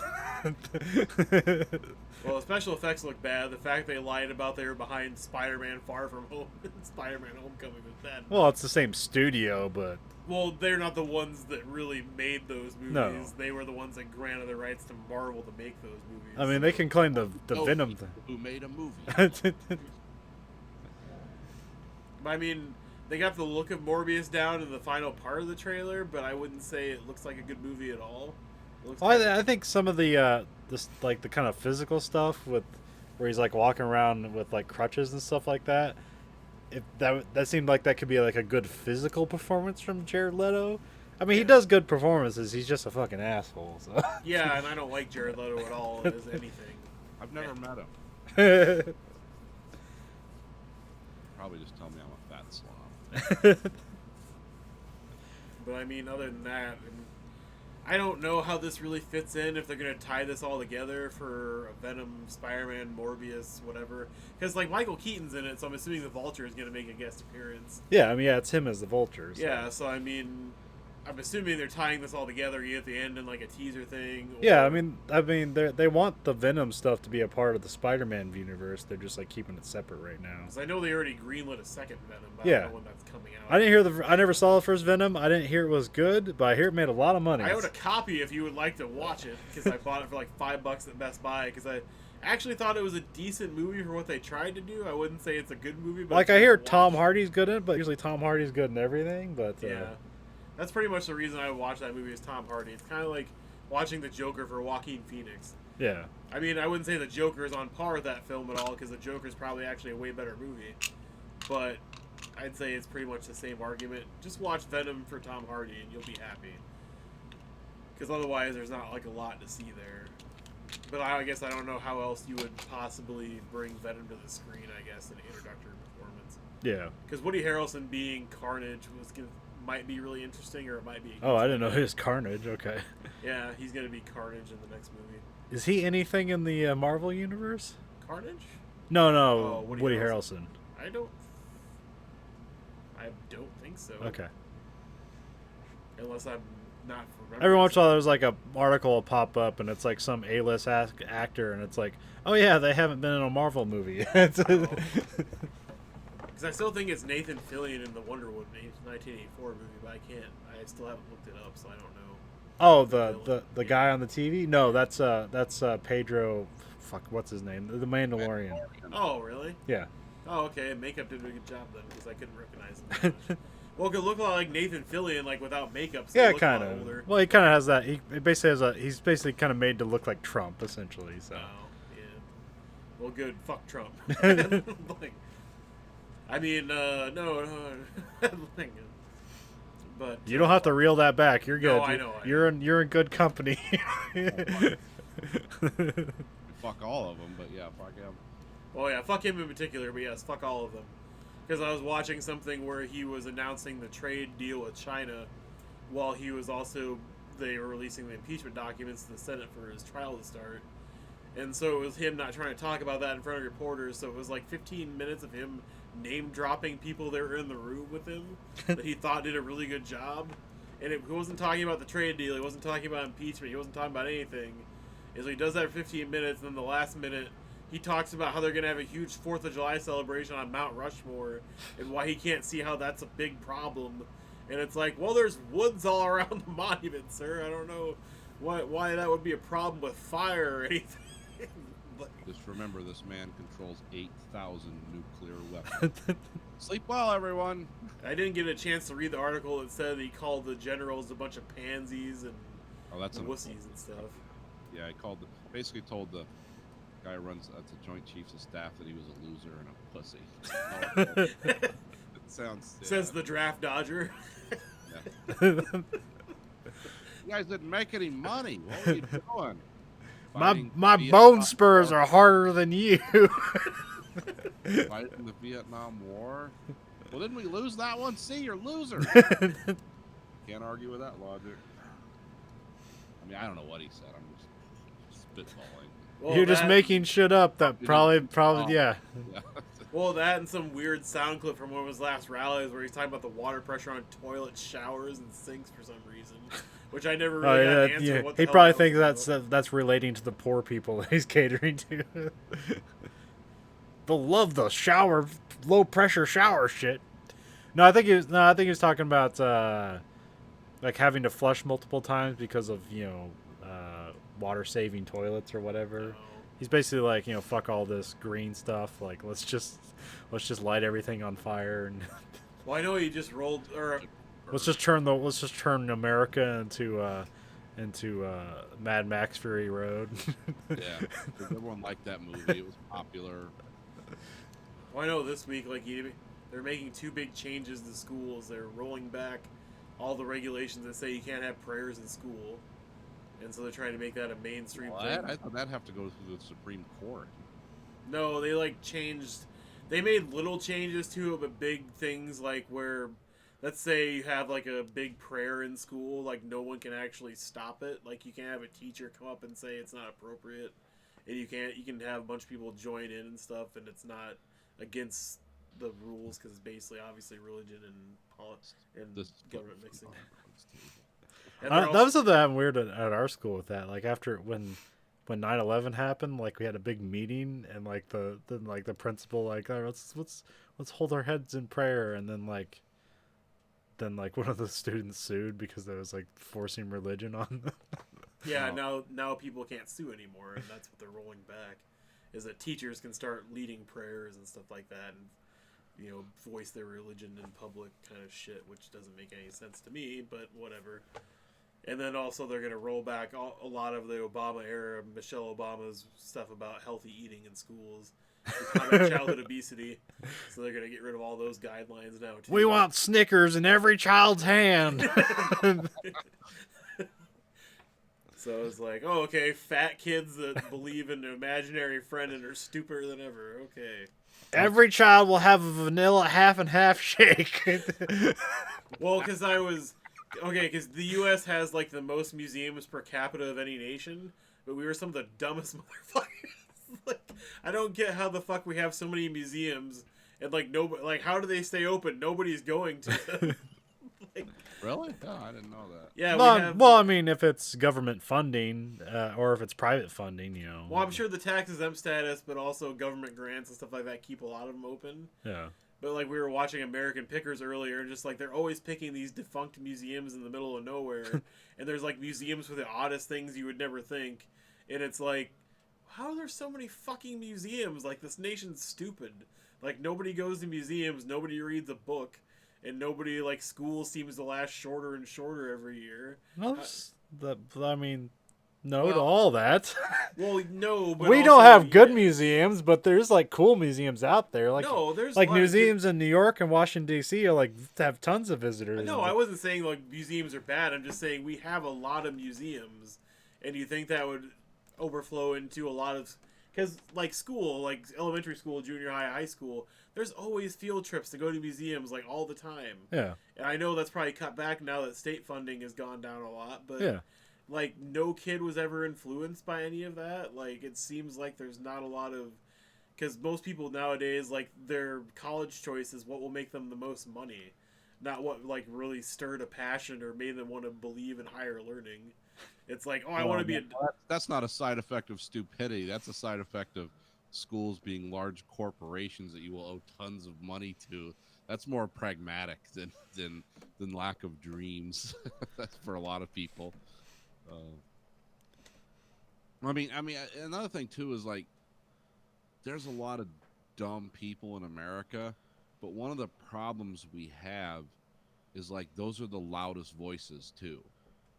It's like because I don't get on Facebook and rant and rave and argue with people about politics or you know or you know I don't stand in front of a courthouse with a sign with the N-word on it talking about Obama, but those people that do, they get on camera, they get airtime, and then it starts to be like, oh, this is the whole country. It's like, well, no, it's just a part of the country that's dumb enough to believe that whatever stupid thing they have to say matters, and they're going to get their message out there.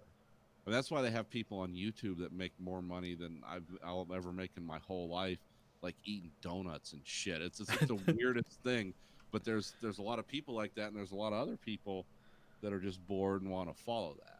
But yeah, I don't think it's quite the nation of idiots we think it is, but it's definitely those people seem to have a loud voice here, and that kind of confuses things. And also, there's probably like something with museums where it's like, why do we have this whole thing? It costs so much to house all this stuff when people have Wikipedia. There's probably a very cynical view on that kind of stuff.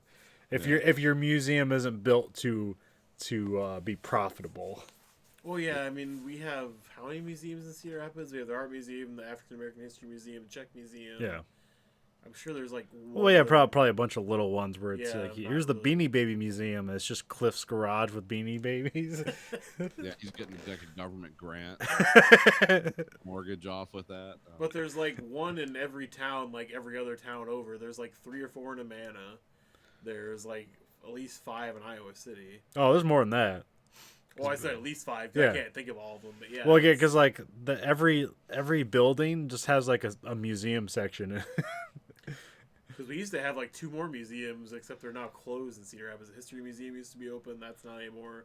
And the Science Museum used to be open, but that's not open anymore. Is that building still around? I think it is, but now it's like a butcher shop or something. The one that used to be the IMAX? No, wait, shit. Maybe, I can't remember now exactly where it was at. I think it might have been bulldozed, and now it's like a parking lot or some shit. Because now that court building's right over there, and the public Yeah. library's now a business or That something. court building that looks like it should be in LA or something. Yeah, and it's Just a right by curve the- of windows. Like, It is- what it's the right- fuck is this place? It is right Oh, by you the... got the courthouse that was the thank you from Obama for voting him in the primaries. Yeah. Got the Obama courthouse. Yeah. It's like a spaceship. Well, we got a cool. Well, after the flood, we got a bunch of cool new buildings downtown. After downtown flooded, and they're like, this will happen every 100 years. What should we do? Build a bunch of expensive buildings down here. But have nothing on the first level.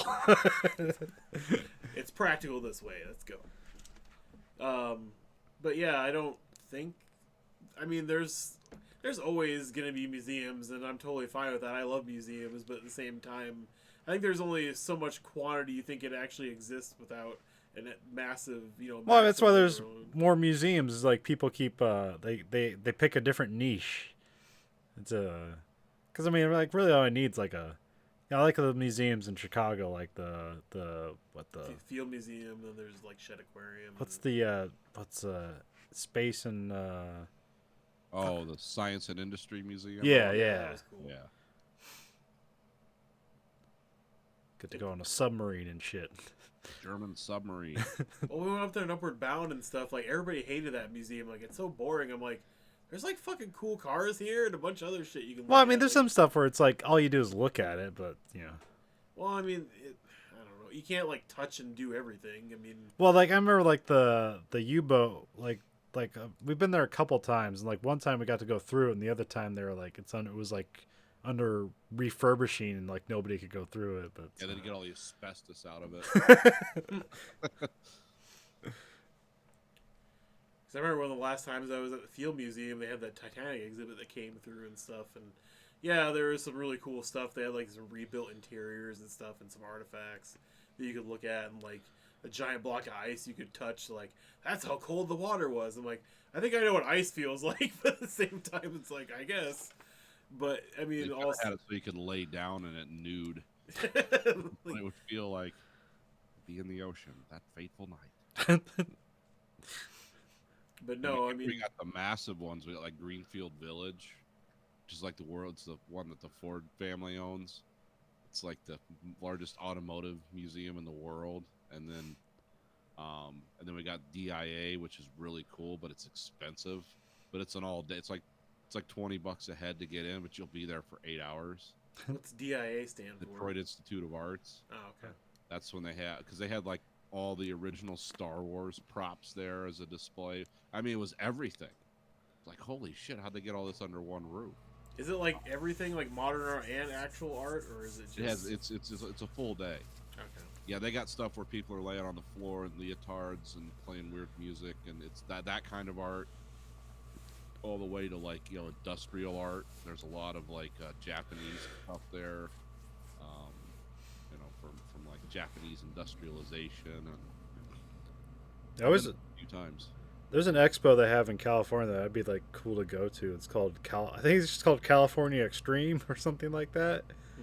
And it's on a museum. It's a space that they pick up every now and again, and people just bring in their arcade machines that they have working, and it's just like football fields of arcade machines, and like Wow. some stuff that's like never made the light of day, but like somebody like put it together and got it working. And some new Cube stuff. 2 and stuff. Yeah.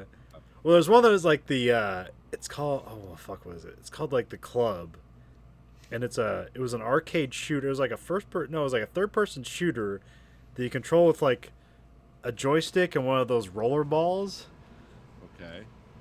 and it's a third person shooter, and there's like 4 other cabinets, and like you're just running around arena shooting each other. And it was like made by the Mortal Kombat guys, and like it never made the light of day, but it's a really complex, interesting machine. And there you can play it. That's in California. Yeah. And they just have like a whole pinball section too. Like that'd be cool. Is Just it like summertime and stuff? Or? yeah, it's around summertime. I think it's either like the week before or like the week after E3. Oh. Because I think it's around Los Angeles. Because E3 is always in Los Angeles, or usually is.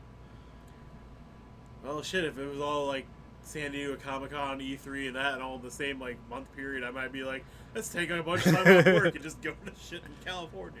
Well, there's a really cool arcade in Chicago. I forget what it's called. It's like Ghost something. And you spend $20 and you just walk in there and play any game. It's free play. I think you and me should head to Chicago soon. Like, been meaning to go back to Chicago just to watch a baseball game, but it'd be cool to go to do other stuff, like go back to the Field Museum or find Yeah. other stuff to do.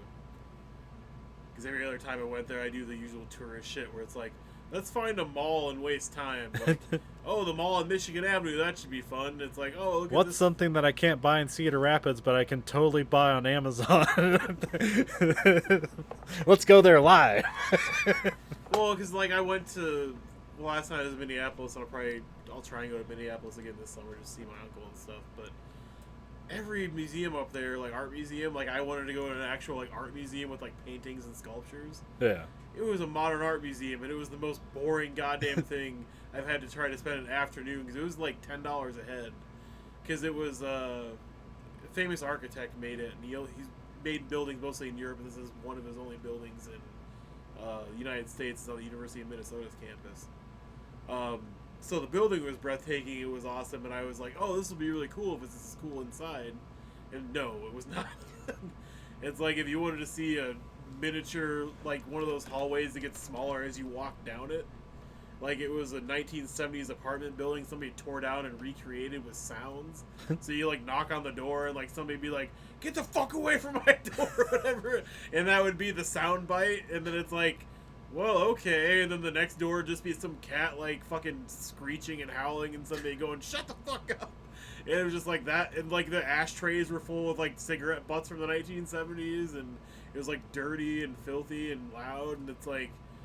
There was a huge fucking part of the exhibit. I'm like, what the fuck was that about? Because that makes no sense. At the University of Iowa, they have the Studio Arts thing. I'm not sure, they may have moved it by now, but it got flooded and they moved it to the Menard, the abandoned Menards. Oh, okay. And so we had some classes there. And they have like an expo every once in a while, and it's pretty cool because you get to see like some art that's like, you know, from young artists, and they usually resemble stuff, so it's something you can easily get into. And there's just weird shit like, you know, I stapled banana to the wall, you know, that dumb shit. For $120,000. Well, no, it's free there. College students. And you get to see sculptures and stuff like that, and that's cool, and paintings. But like the stuff that really like spoke to me is the industrial design stuff. Oh, okay. Like that's really cool. It's like, here we made this chair that's just like a bunch of wooden slats organized together, and like, and you sit in it, it conforms to your body, and then it's also morphs into a couch and shit like that. Like, this is really fucking cool and weird and sort of practical. See, that I'm fine with, but when it gets into like demonstration pieces and just the weird macabre shit is where I lose interest. Well, yeah, that's what's good about that, is that you can just, there's that there too, but you can just leave it and go see some other stuff. Yeah, and I mean, there was really cool stuff there. They had, it was all human cells, bacteria, and viruses under microscopes, but it was all kind As of art. Well, it was, because everything they put under slides was like this neon like light show with everything. Like they put different compounds and other shit with it to like put all these basic. It just looked like somebody's creative work of art, like, but it was a slide of living shit. And it was like, this is really cool, actually, because it's kind of cool to see science in action, but also it's art. And they had like a big mural, like a penny wall, where it was like a stream flowing through an abandoned cabin, but it was all different pennies nailed to like a giant, like 100 by 25 foot tall wall. And it was like, oh, that's really cool. And then there was the penis pottery exhibit, where I've never seen. It was like a clay pitcher that held water, and then I don't know, since I couldn't see inside the pitcher since it was in a glass case, some man's giant penis extending out like 2 feet and a bunch of little minions holding up his penis. And I was kind of like, what's like the this movie from? Minions, or just Minions No, not in movie general? minions, like little tiny other people Oh, holding okay. up his penis like this. And then it was like, huh, I wonder what culture this is from. It's like Bolivia. Oh, okay. And then just like plates with giant penises all over it, and just like penis everything else. And it's like, I wonder how this collection came to be. So, And how can I get some of this in my living room? but then there was the other drag me down part of it was you had this big giant book everybody wrote in, and it was everything from you could write a poem to like a sentence to like fuck you or whatever. And it was a creative art exhibit, so maybe that was cool to somebody. But it was also paired with, you just went up, there's little tiny sculptures on each thing of like some horrible thing being done to somebody, and then you have headphones next to the station, you put the headphones on, and it's the sculptor talking about this horrible part of their life this happened to them. And there's like 12 different statues, and it's supposed to be an interactive exhibit, and I'm like, well, this is kind of impactful, but I don't think this is art.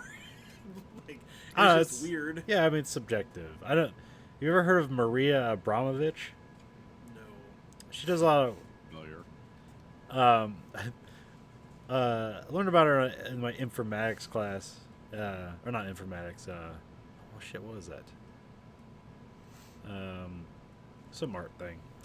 Anyways, so like, she had like her art exhibit was her, and all she did was just sit at a table in pure silence, and you came up to her table and you just sat with her.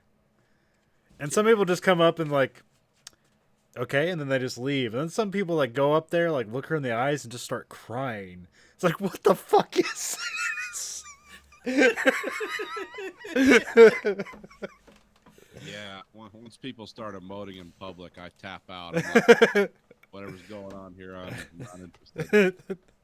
Thank you. Well, there was this. I think it was Jimmy Fallon or Jimmy Kimmel. They did a fucking late night expose because they went to a modern gallery in L.A. just to see what the fuck was there, and like Will Ferrell tagged along because it was like his guest piece. It was everything from a man sent himself stuff in the mail and his own mail to that P.O. box in the art gallery for a year. And it was all piled up on the floors. Everything from rotting meat to letter correspondence and junk mail. And that was the art. It was just a pile of fucking mail on the floor. And then somebody had, like, anybody that wanted to donate their shoes could just throw it in a pile in a corner, and that was art. The only thing I thought was kind of cool is, like, a piano that, like, deconstructed itself. And, like, you could... I think I've seen that, Yeah, you could... It, like, freaking, like, fold it in half, or you could play it, or you could, like, saw it in different places and tear chunks off of it and shit. And it was, like, it was still art. I'm like, that's kind of cool, but also not art.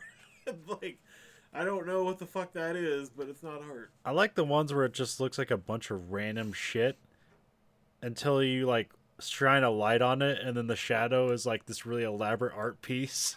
Oh, yeah, 'cause that Dracula billboard they posted on Reddit or whatever where they had all the stakes. Yeah. And they had the light shining, and it was Dracula's fucking... Like, that was fucking cool. Yeah.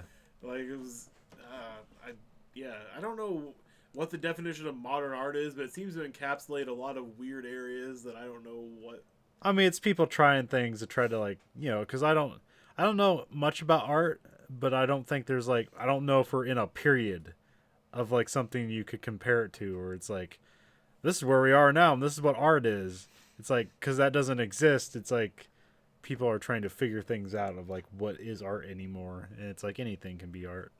Well, I mean, even commercialism can be art. I mean, yeah, objectively, we're in what they call the postmodernist period. Yeah. But that's like taking over everything from like movies to art to everything, and nobody, and you ask people to define that, and you get 20 different answers. It's like, oh, okay, this is about what I thought. But also, like, you watch Velvet Buzzsaw and you get this weird thing into, like, what is art? And it's like, what can you sell to rich people? Yeah. Because it seems like a lot of this art stuff isn't about appreciating art. It's about, like, rich people waving their dick around about who has the best art. And accumulating material goods and just show wealth. Yeah. Because, I mean, why else would you pay $120,000 for a banana tape? Someone explained to me once that that's a form of tax evasion too. Yeah. It's being a patron to something, so they just boost up the price of this art, but nobody's actually. It's like it's all split up and it's agreed to, and it's a scam. Like, it's all a scam. Yeah. I don't know if I necessarily agree with that, but somebody offered that once as like it's like, well, this is why this stuff's so out of control now, because it's rich people hiding money. Well, there is one billionaire guy. He created, I think it's 5,000 square feet. It's on his property. It's a separate building.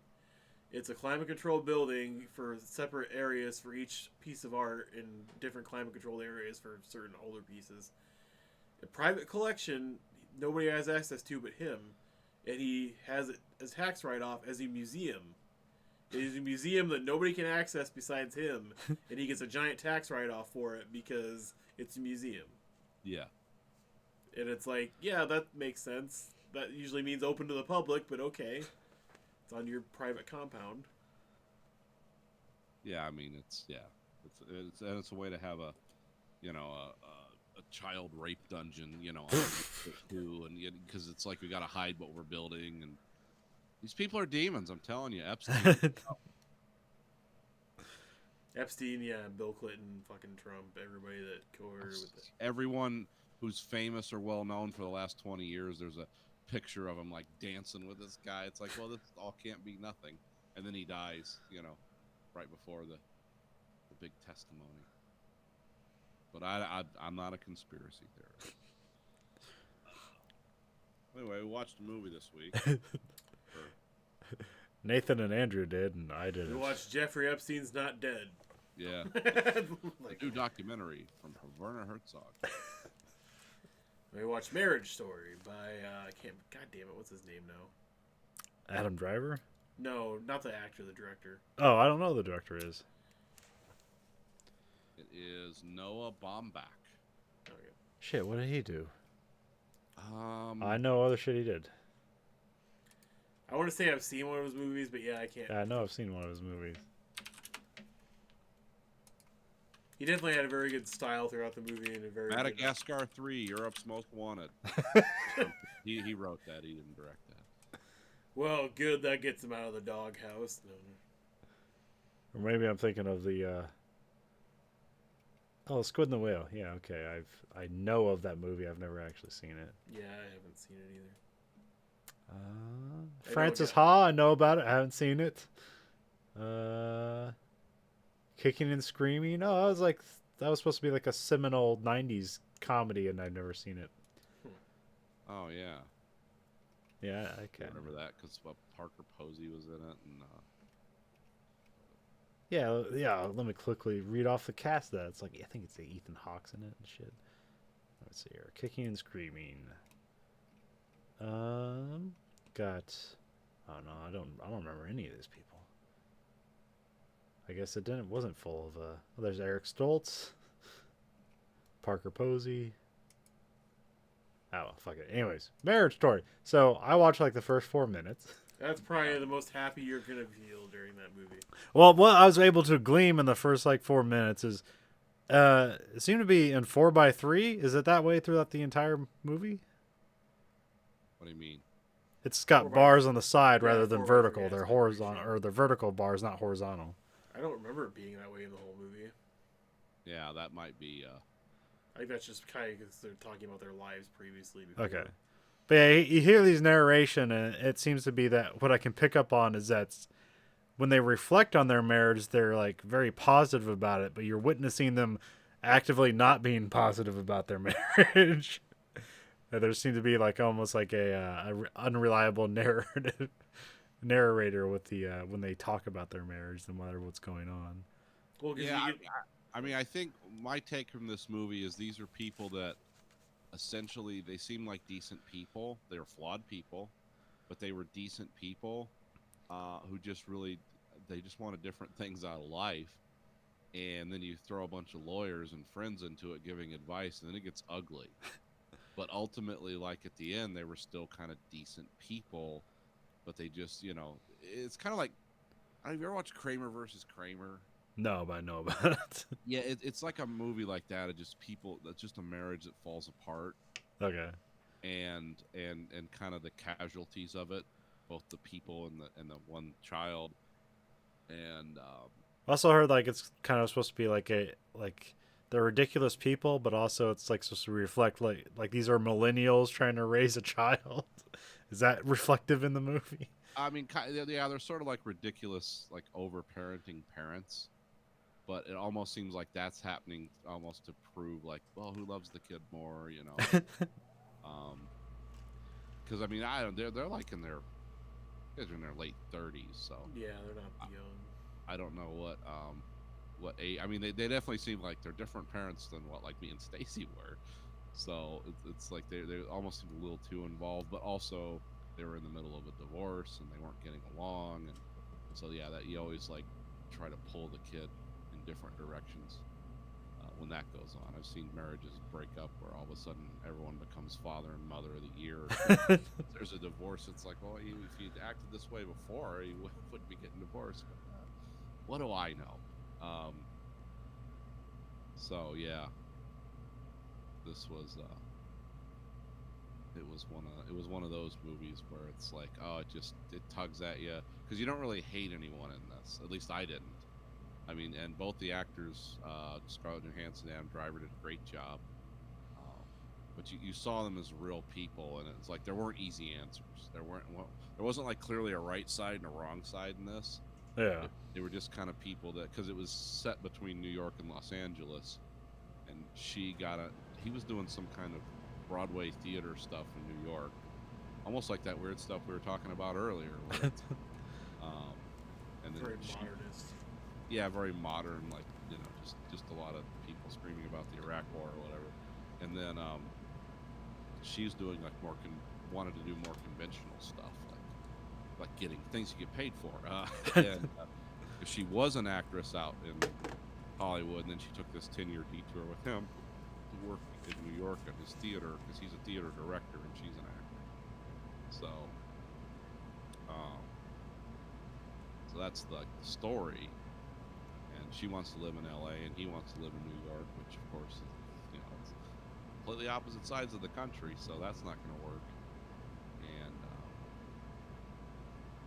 so they want to get divorced, and at first they want to be amicable, like let's not get lawyers involved, and then figure out because they can't agree on where the kid's going to be raised, and he doesn't really want the marriage to be over, but he's also fucking around on his wife, so it's did you? So there's a lot of confused people. Yeah, but I mean, at the same time, Scarlett Johansson's character is flawed as much as he is. Yeah, I they're mean, both flawed people. I mean, she seems to want to sabotage their own relationships because she, without instigation, talks about her boyfriend she broke up with when she met him. How she just felt dead inside, and then like, oh, it felt better with him now when it was new and fresh, but then it's still the same dead feeling later on when she knew she was happy and knew she wanted to, like in her words with Ben, her previous boyfriend, oh, I was happy to marry him and start my life with him, but I was dead inside. And it was like, well, that's kind of not addressing your own issue of probably not sorting out your own happiness. And then obviously he's not good either because he stifles her and doesn't really seem to care as much about her own happiness. Kind of thinks if he's happy, she's happy. And obviously fucks somebody else, but that's after they haven't had sex for a year and he's sleeping on the couch. So it's kind of like he feels abandoned, not saying that was a good thing to do anyway, but like he's pissed off, she's pissed off. They really needed to communicate with each other, and I think that really hit home with the ending of the film, with when his son is finally reading after struggling to read for so long. It seemed like the film took place over like a year-ish, year-and-a-half time frame. Something like that. Does it take place in modern time, or is it a different time period? No, it's modern. Yeah, it's modern time. Okay. And so when his kid's finally reading, he's reading his mom's mediation letter to her ex-husband. And like saying all the good parts, because in the mediator's words, hey, this will make you guys not spiteful towards each other and realize you actually loved each other at one point, and maybe you guys can either resolve your relationship and maybe get back together, or you can decide that divorce doesn't have to be an evil thing and you can get divorced and be amicable. So instead, like he probably reads about half of it, I'd say, from what, from the beginning monologue of the film, and he kind of breaks down crying, kind of like, oh yeah, this was the way our marriage was and shit like that, and it sucks that it ended or whatever. Because he kind of has a feeling most of the movie until their big blow-up fight that, yeah, he just wants to continue and just wants to work on it, and she doesn't want any of that. But then she's also kind of crying, watching him sob, like read the letter with his son, and kind of like staring at him for what's little left of the movie.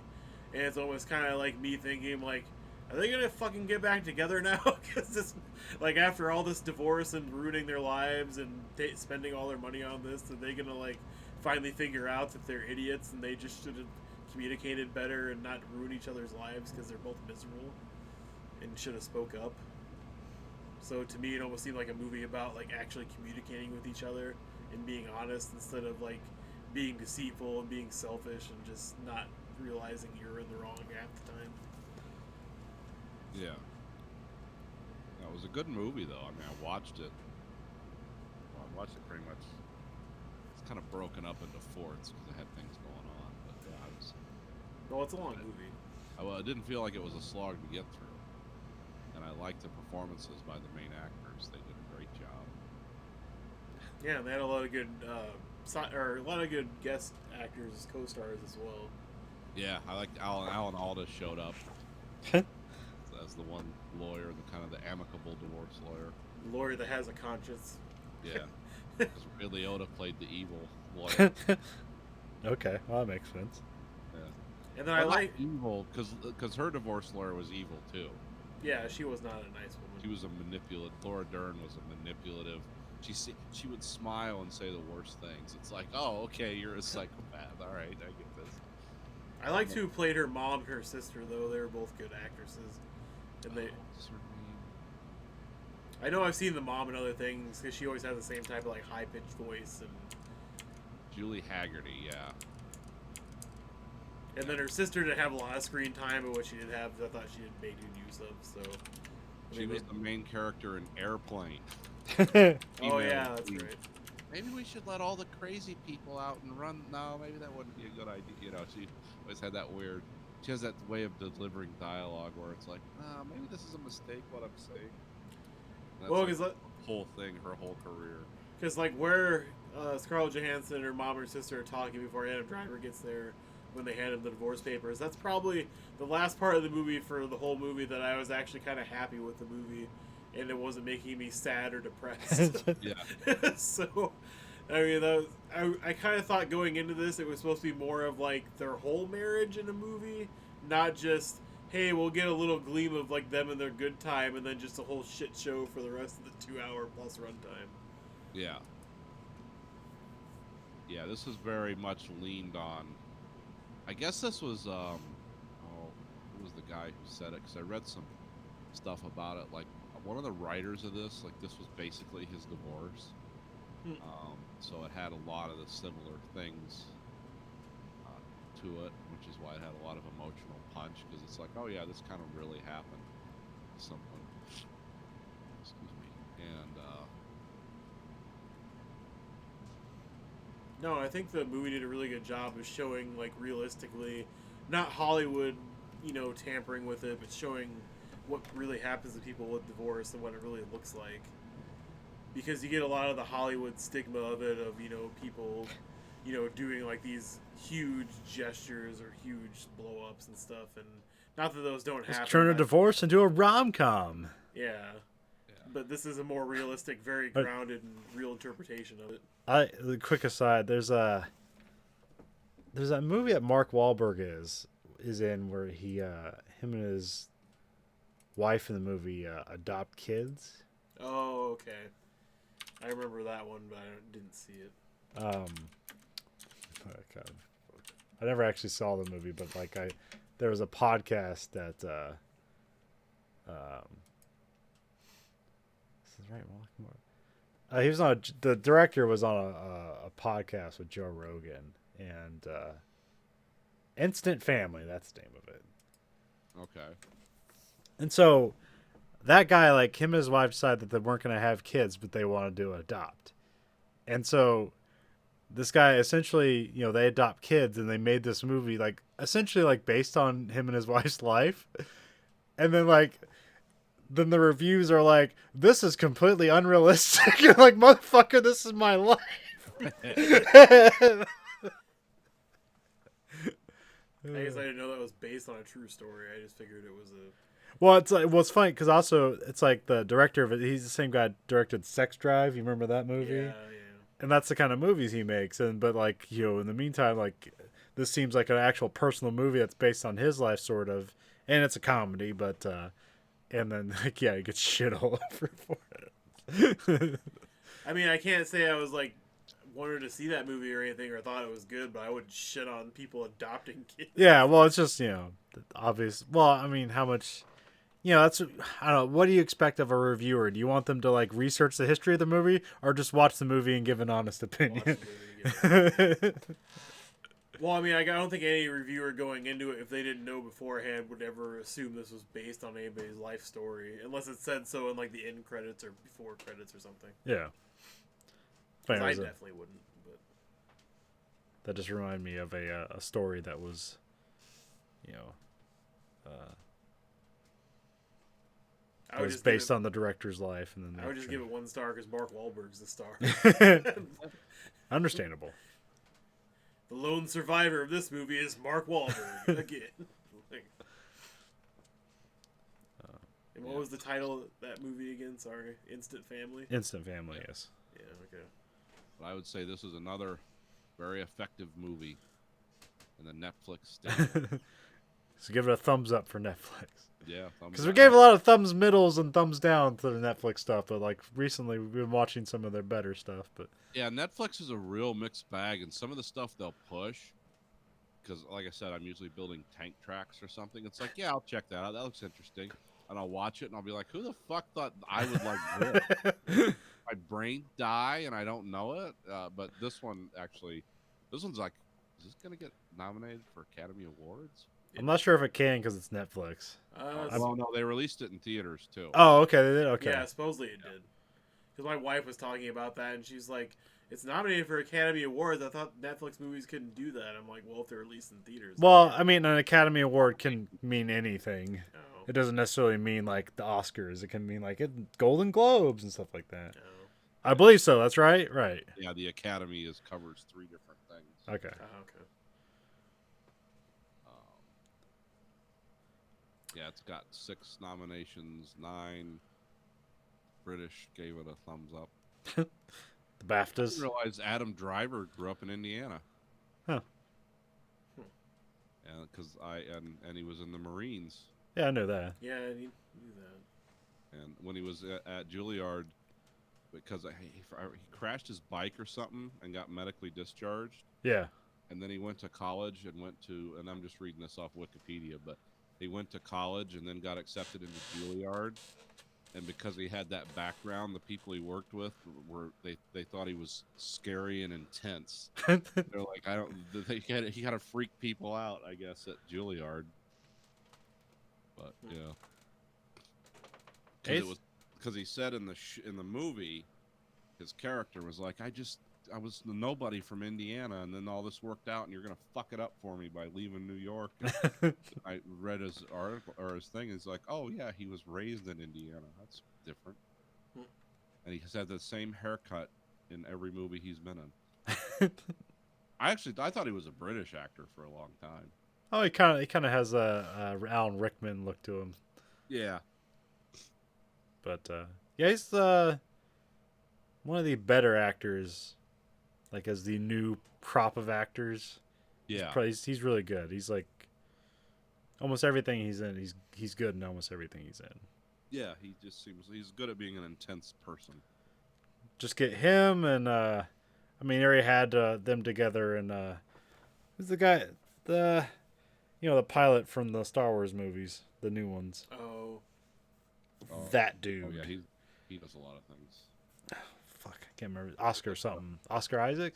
Yeah, Oscar Isaacs. Yeah, him, Tom Hardy, and Adam Driver. Like, did you ever see shit? Was it the heist movie, like the Southern heist movie, the West Virginia heist movie? Logan Lucky. Logan Lucky, yeah. Yeah, I actually recommended that to you, I think, and you watched. Yeah, I watched it. It's really good.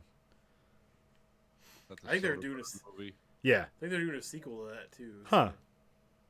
It's basically Ocean's 11, but the thing with Ocean's 11, because everybody's suave and like likable, like there's no way this is gonna fail. With Logan Lucky, there's no way this is gonna work out. Like the whole movie. Yeah, it's like a hillbilly heist movie, right? Yeah. Okay. But it kind of works out unexpectedly. I'd say like everybody's great at it. I didn't dislike one person in that. No, movie. it's a great movie. Yeah, it's just it's one of those surprise Soderbergh movies. Like, what's this? Like, what the fuck is James Bond doing? He's doing this weird, like gay Southern accent. Yeah.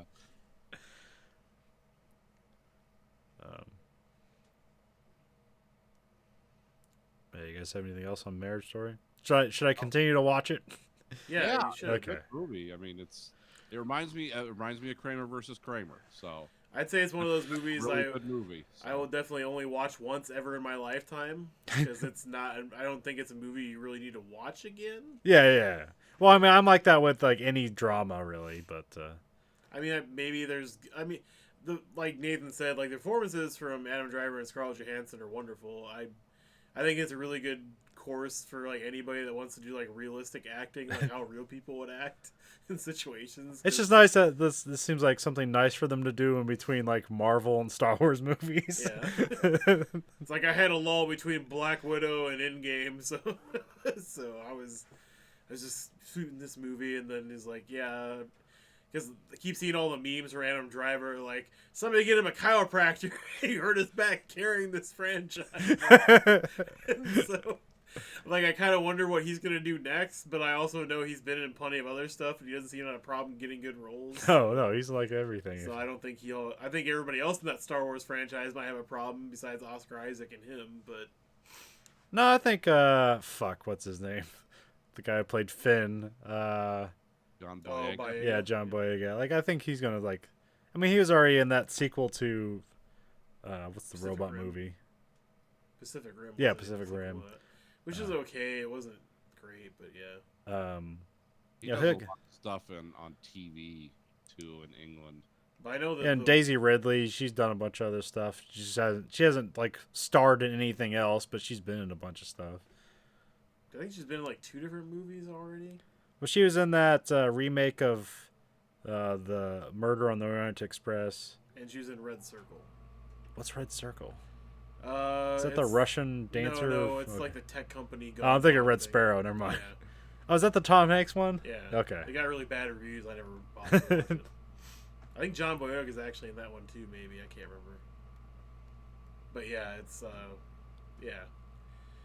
But no, it's. I think the worst movie this year will be Doctor Dolittle.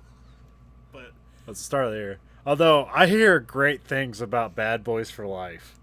I hear it's a surprisingly good movie and probably the best of the series. yeah, that's what the couple of reviews I've watched said. It's actually way better directed and actually has good jokes. Yeah, I thought it was just Michael Bay back, but no, it's a different director. It's like a yeah, director it's two people team. from Brussels. Yeah. Are they gonna do one of those every 10 years? Is that the rule? Oh, they said they got a 4th one in the works if this one makes enough money. And they already wasted the title.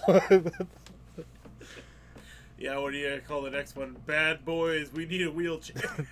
Like, I mean, Martin Lawrence, I know, because like the whole gimmick of the thing is supposed to be like the last ride type of Yeah. thing, right? Like they're nearing retirement. It's like Lethal or- Weapon 4, but it's Bad Boys 3. Yeah.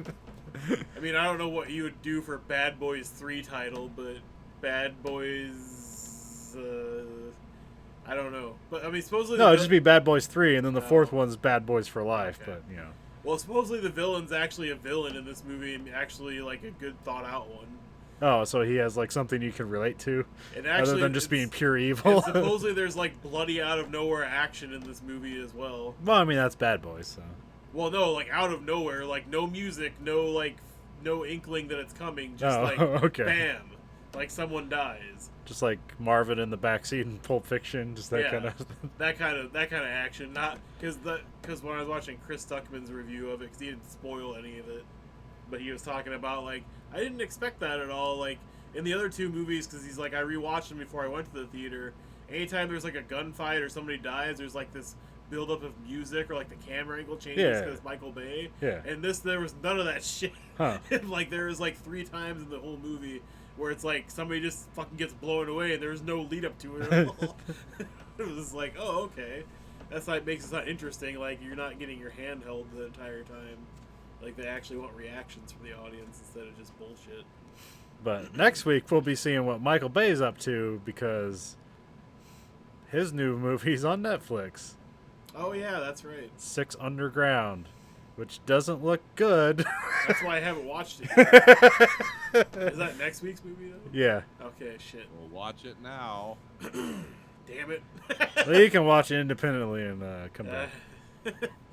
Oh, Good news, everyone. The rise of Skywalker crossed the $1 billion. Disney will make its money back. Everybody, don't worry. So clearly it's unsuccessful. Well, I mean, the first one made $2.5 billion. The second one made $1.1 billion, 300 million, and this one it's still in theaters, but it's like 1.5 billion. So Well, technically that means the second best. You well, said- it's still in theaters. Oh, okay. So I mean, it Well, I got- mean, he's saying like it beat Last Jedi then already. It'll probably beat Last Jedi. Okay. It hasn't yet, but it's. I think it's still, There's been some weird like people talking about. Similar, like I was thinking it was a podcast I was listening to, but like the Red Letter Media guys disagreed. But I thought like how Rise of the Skywalker now makes Last Jedi look better by comparison, and then also like how they kind of like fucked up this trilogy makes the prequel trilogy look more like cohesive by comparison. Like terrible acting and writing, but like more cohesive of a trilogy. yeah. Seemed to be a through line that kind of made sense. Yeah, Well, because have you guys seen the movie yet? I did. Okay, because I know I didn't. I didn't know if Nathan had by now. No, I haven't seen it. Because somebody was calling at the shop, they're calling her a Mary Sue character. Yeah. Because she basically like doesn't have to work for anything; it just gets handed to her and automatically happens for her. Well, it says she Like, has no challenge. flaws. I think that's what a Mary Sue character is, isn't it? Well, Yeah. that and like she doesn't have, like I said, she doesn't have to work for anything. So just like things seem to come to her and problems seem to get solved without any real work on her part either.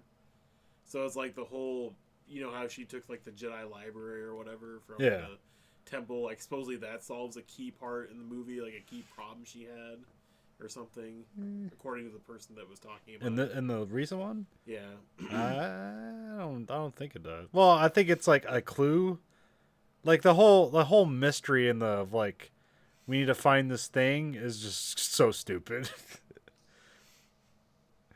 Because it makes no sense. It's like there's like this little dagger, and it lines up with like the wreckage of the Death Star, and it's like, how would you know that this thing would line up with the wreckage and how it had to be corroded at this exact? Like, no, it's impossible. It's stupid. Yeah, no, I mean, there's a lot of stuff in the third act that I think like works, like on an emotional level, but the whole first 2/3 is like just a jumbled mess because, like, Last Jedi like kind of like throws everything away from Force Awakens, and then also Rise of Skywalker throws everything away from Last Jedi. And so they basically have to build their own trilogy inside the Rise of Skywalker. I know that they really wanted these movies to come out in a tighter time period so people wouldn't lose interest and have time to dissect and be unhappy and shit, but I think they really should have took their time with this shit instead of doing what they did. Well, I mean, you know, they had like multiple studios working on it, and so you had like an alternate Star Wars movie in between, but that didn't seem to work out for them. And I think like if they just like kept with whatever the fuck Ryan Johnson was doing, like that would have worked out. Although it probably would have pissed more people off, but that stuff was more interesting than. Yeah, but... I don't know why people are so mad about The Last Jedi, because I didn't think that was a bad movie. Was it a good movie? No, but was it a horrible movie that made me think Star Wars was dead and was a piece of shit? No. I mean, Luke Skywalker hasn't been in a Star Wars movie for a long time, and all of a sudden his character pops up and he's supposed to be the Messiah. Were they expecting him to be Yoda, basically? Is that why people are pissed off? I don't know. We'll see if the Mandalorian has any kind of like knockdown effect on like what they should do with Star Wars going forward, but we'll see. I'm interested to see if the Mandalorian gets more episodes next year or next season. Sorry.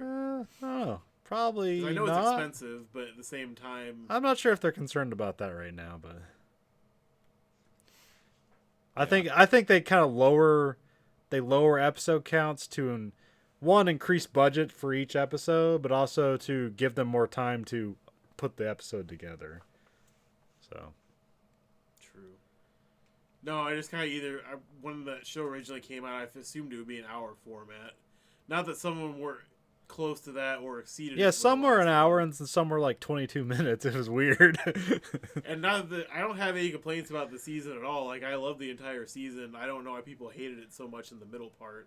I know they said it had nothing to do with the main storyline, but I don't. Well, a lot of episodes were kind of like unto themselves. They didn't really have they barely connected to the overall through plot. But... Yeah, but I don't think that's a bad thing. No, I don't. But it's also like that's also like what television. That's what serialized television used to be. Yeah. Like every episode was contained unto itself, and then you just went on to a new adventure with no scars from the previous one. But technically, everything is connected to the main story because each time Baby Yoda and Boba Fett moved on to something else, so technically everything's connected. Yeah. But people, science fiction has become so contentious in the literature part of it, in the TV, the movie entertainment. People have, I don't know, just wild outsized expectations of, and everything's more fondly remembered than it really is. It's like the original Star Wars, as people talk about, like it's untouchable works of art. It's like, wait a minute, hold on, rewind. Yeah, it was cool. Was it cool? Yeah. What was this Dr. Zhivago? Did it change? people's thought about how you formulate a story. No, it wasn't, but it was fun. Well, it's like current success. Like if you're gonna make a movie that makes $1 billion, it's gonna be like purely based on nostalgia. Yeah. Yeah, there's no new concept. Very rarely is there a film that's a new concept that's just shoots up to great heights. Well, even look at like the Fast and Furious franchise, where like that was kind of like done and gone, and like they resurrected it into $1 billion franchise. Yeah. Well, yeah, I think there's a lot of that in movies too. It's like, or Well, I in think- movie making. I think that only happened because they started actually taking those movies more seriously, not only from the stunt perspective and not doing CGI, but also because they actually seemed to like, hey, this movie is like, because when they got to Fast 5 and they had 4 movies before it. Yeah, well, it's like Tokyo Drift was like a surprise success, Yeah. and then like that director was like, "You want to do another Fast and Furious movie?" He's like, "Sure," and then they brought all the original crew back, Yeah. and then that was successful, even though that was probably like, I wouldn't say the Fast, or no, is it just Fast and Furious, or like that was the one with the does or without the does? I can't remember. I think it's just I think Fast it's and just Furious. Fast and Furious. 5 or something. No, the fourth one's just called Fast and Furious, but there's like I think there's no thes. Oh, okay. It's because what was it? It was like new cars, or no, it was like same car, new parts. Like that was like the tagline for the trailer, something like that. Yeah, that's probably the worst film, I think. No, Too Fast, Too Furious is terrible. Oh, okay. I guess I haven't seen enough of that. I don't remember that. It's fucking awful. But even they incorporated all the characters from that movie. But anyways, but it didn't really like click together until Fast 5. That's when like the fucking let's Introduction of rob The a Rock. bank with 2 cars in a bank vault tied to it. It's like, okay, this is fucking ridiculous. And you throw the Rock in there. It's like, why not? Well, no, but I think they upped their game a lot with not only bringing new cast members on board. I mean, not that they didn't have CGI stunts, but they either looked a lot better, but they also did a lot more practical. Well, and they had a great director who like kind of was on the come up. So Yeah, so I mean, they had a lot of stuff. They put a lot more energy and work into it, and they got something out of it. And I think that's what studios need to start doing, because when you show me that pitch meeting thing, I've been watching those a lot now recently. yeah, Especially the one today about Dr. Doolittle that got posted, where it goes through like, yeah, if you think about all this logically, just like every other one I've watched, why the fuck would anybody greenlight this movie for $170 million? And it's like, Jesus fucking Christ, how stupid are you people? That they're just like, oh, we gotta have him in something, and we gotta pay. It's like John Cena's a polar bear that's constantly cold the whole movie, because that's a funny joke. And then it's like, oh, fuck, who's the guy that played the bear? He's like always afraid of stuff. And then you got a guy that plays a squirrel that's always angry. And it's like, yeah, and all these are celebrities that get $5 or $10 million for doing voice work. And it's like an Antonio Banderas, because they even made the joke in the pitch meeting where it's like, oh, and Antonio Banderas really wants to be part of this project. Oh, I'm sorry, paycheck. So, like, and then they're explaining the plot of the movie, and it's like, wait, this doesn't make any sense. I know, don't worry about it. No one will care. And it's like, yeah, some people do care, because it's like, who's gonna come see this? Because that's kind of the fun thing about pitch meeting is like looking at the movie afterwards and then trying to like logic it out, and then like there's no logic in the production. It's like it's just this something starts off as like innocent, or like, oh, this is a proven winner, like we got all the tools on board, and then along the way just everything falls apart when it's supposed to come together. Well, because it just doesn't make any... Because they went through all, like, the references for... This is supposed to be mainly a family/kids movie. And it's like, oh, a Rush Hour reference. Okay. A Godfather reference. Yep, kids will get that. Well, again, like, these are... It's like older guys. It's like the producers are older, so they get it, but they don't know anything about kids. And we're putting $107 million in the movie, so we're no longer making this for like modern children. We're making this for the 50-year-old guy. Okay, so they even brought up a fact that it was like, I wonder if anybody actually thought about this in theaters because they were so bored by this movie. That there's a dragonfly that Robert Downey Jr. talked to 10 years ago when his wife died, and he meets this same dragonfly 10 years later and talks to him and finds the secret to getting her diary to solve this mystery. And they're like, don't dragonflies don't live that long, do they? Oh no, 6 months, but we didn't research that, so no one's gonna notice. I mean, you have talking animals, so at that point, who gives a shit? Yeah, you can just do anything you want. But I liked how, because you guys don't know anything about the movie, right? No. Other than it looks terrible. Okay, so they do the Hunt for Red October thing. So Robert Downey Jr. is using animal noises to communicate. That zooms into his mouth and it zooms back out. He's talking English, the whole rest of the movie. So it's basically presumed the whole movie he's just doing, but he's actually saying English the entire movie instead. And so it was just kind of like, oh, that's a nice nod, but also like that's fucking weird. So They pay attention to that logic, but not anything else. Some producers like, no, the audience won't understand. Like, they won't give a shit. No, spend $50 million on this. fucking hell. But yeah, not that a lot of those. But it's movies- January, so Yeah. I expect terrible movies. So now I gotta go see Bad Boys for Life because it's one of those unexpected actioner movies of January. It's like, oh, this would be like, it's like that and Taken and a couple other ones where it's just surprising action movies that come out in January. They're supposed to die, but then they do $10 million for the next 3 months. Well, I'm hoping that like January, February, March, and April aren't the scrap heaps they used to be, because I know that. No, usually February's not, because like February you got Deadpool, like the first one. Yeah. So occasionally you'll get stuff like that, and you get a bunch of dumb rom-coms for Valentine's Yeah. Day. And then usually March is that's when you'll get like one of those, like a Marvel movie or something of at this caliber, just one of them, not a bunch of them. And then April's, that's when it starts to kick off. The only thing I'm excited about for in February is Swamp Thing releases on DVD. Okay. So I get to see the, supposedly everybody reviews for it so far is like, you should watch this show. It's actually really good, but the studio didn't have any faith in it. Yeah. And so it's like, oh, okay. Because I like all the trailers and stuff for it. It looks really gritty and cool at the same time. So I don't know. And it looks like a bunch of games got delayed till like forever, so there's not going to Yeah, be any... Cyberpunk 2077 got delayed until September. Well, I don't mind that. It was a couple other ones that like they were delayed from last year, then they got like delayed again. So like the next good game to come out or next big game to come out is probably Doom Eternal. When's The Last of Us 2 come out? Isn't that summertime? Yeah, I think it's summertime.